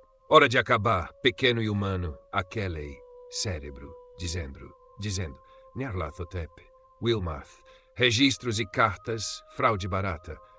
Uma palavra ou nome impronunciável, possivelmente inofensivo, paz, questão de semanas, teatral, já lhe dissemos isso. Sem motivo, plano original, efeitos, nós pode vigiar, Round Hill, cilindro novo, o carro de nós. Bem, está tudo com vocês, aqui embaixo, descanso, lugar. Muitos passos, incluindo o estranho ruído solto de agitação de som de batimento de asas. O som de um automóvel ligando, Tony. Foi isso o que meus ouvidos captaram enquanto jazia rígido sobre aquele estranho leito no andar de cima da fazenda assombrada, entre os montes demoníacos. Deitado ali, com roupas completas, o revólver apertado em minha destra e a lanterna elétrica empunhada na esquerda. Eu estava, como disse, em completo estado de vigília. Mas uma espécie de paralisia obscura manteve-me inerte muito tempo após os últimos ecos daqueles sons dissiparem-se. Ouvi o tic-tac deliberado de madeira do antigo relógio de Connecticut em algum ponto distante lá embaixo, e por fim distingui o ronco irregular de alguém dormindo. Akelei devia ter adormecido após aquela sessão sinistra, e bem podia eu crer que precisava disso. O que pensar? O que fazer? Era mais do que eu podia decidir. Afinal, que ouvira eu além de coisas que uma informação prévia poderia me levar a esperar? Não sabia eu que os inomináveis forasteiros agora eram livremente admitidos na casa? Sem dúvida, Akelei fora surpreendido por uma visita inesperada deles. Contudo, algo naquele discurso fragmentário gelou-me o sangue. Despertou as dúvidas mais grotescas e horrendas, e fez-me desejar com fervor que pudesse despertar e provar ser tudo um sonho.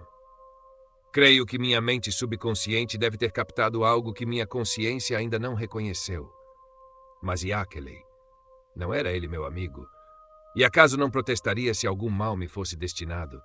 O sono pacífico vindo do andar de baixo parecia ridicularizar todos os meus temores repentinamente intensificados. Seria possível que Akelei tivesse sido enganado, usado como isca para atrair-me às colinas com cartas, fotos e gravações? Pretenderiam aquelas entidades tragar-nos a ambos em comum destruição por termos sabido demais? Novamente me ocorreu a brusquidão e antinaturalidade da mudança que deve ter ocorrido entre sua penúltima e sua última carta. Algo, dizia-me o instinto, estava terrivelmente errado. Nem tudo era o que parecia. Aquele café acre que eu recusara. Não teria havido uma tentativa de envenenamento por alguma entidade oculta e desconhecida? Eu precisava falar com aquela imediatamente e restaurar-lhe o senso de proporção. Haviam-no hipnotizado com promessas de revelações cósmicas, mas agora ele precisava ouvir a voz da razão. Precisávamos sair dali antes que fosse tarde demais. Se lhe faltasse força de vontade para romper, eu a supriria. Ou, se não pudesse convencê-lo, ao menos eu mesmo partiria. Certamente ele me permitiria levar seu Ford e deixá-lo em uma garagem em Brattleboro.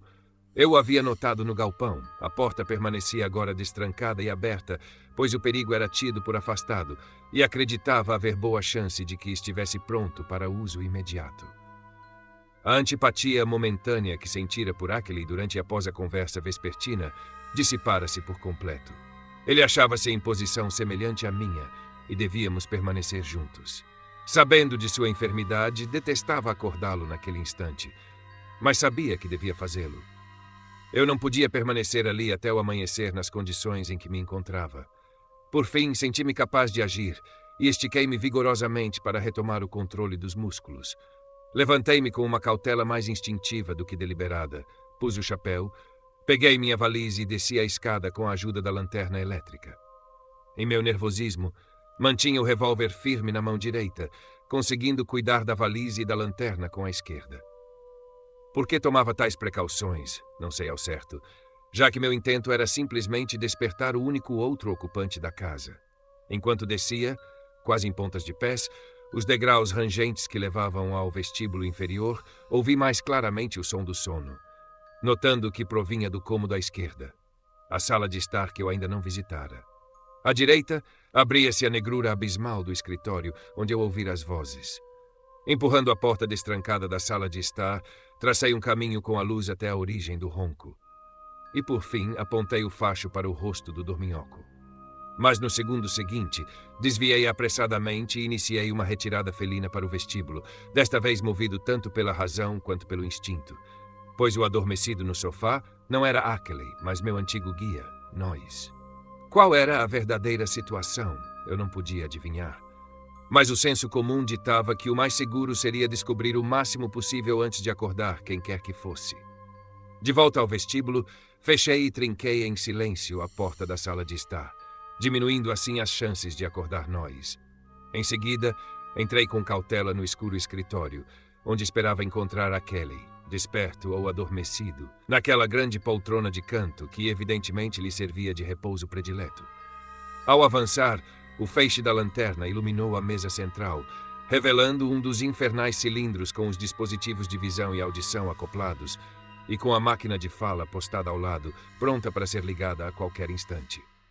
Aquilo, refleti, devia ser o cérebro encapsulado que eu ouvira falar durante a conferência medonha. Por um instante, fui acometido de um perverso impulso de acionar a máquina e ver o que ela diria. Devia, pensei, estar ciente de minha presença mesmo agora, pois os dispositivos ópticos e auditivos não deixariam de notar os raios da lanterna e o leve rei do assoalho sob meus pés. Mas no fim não tive coragem de mexer com aquilo. Notei distraidamente que era o cilindro novo, reluzente, com o nome de Ackley, aquele que eu vira na estante mais cedo, e sobre o qual meu anfitrião me pedira que não me ocupasse. Hoje, olhando para trás, só posso lamentar minha covardia e desejar ter ativado o aparelho.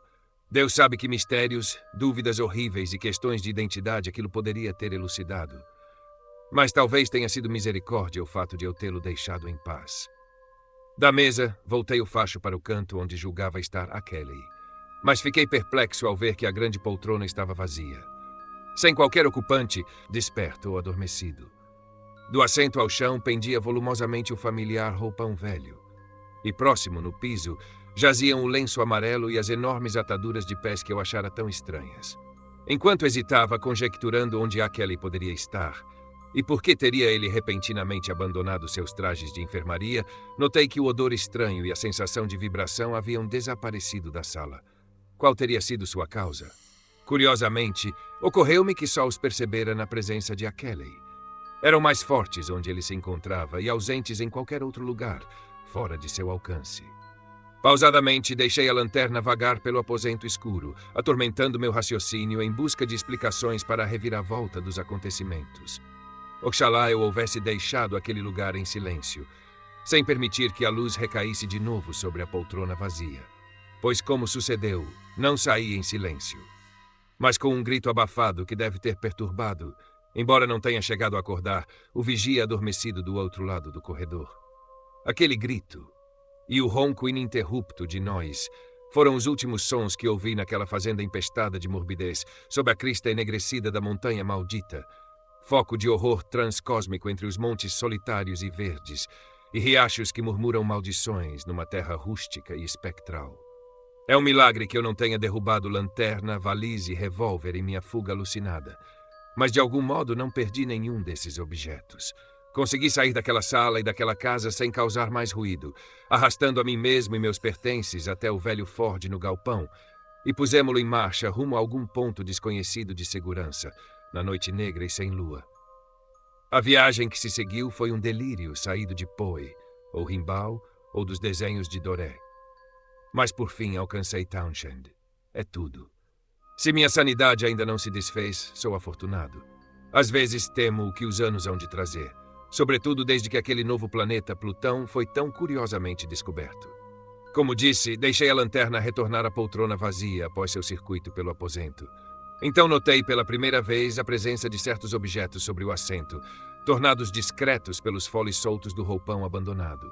São esses os objetos. 3 ao todo, que os investigadores jamais encontraram quando vieram depois. Como disse no início, não havia nada de verdadeiramente horrível em sua aparência. O horror residia nas conclusões que induziam.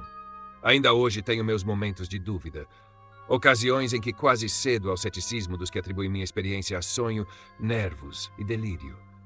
As 3 coisas eram engenhos construídos com diabólica perfeição, providos de grampos metálicos engenhosos para fixação a estruturas orgânicas cujo formato não ouso conjeturar. Oro fervorosamente que fossem meras obras de cera moldadas por um artista supremo, apesar do que meus piores temores me sussurram.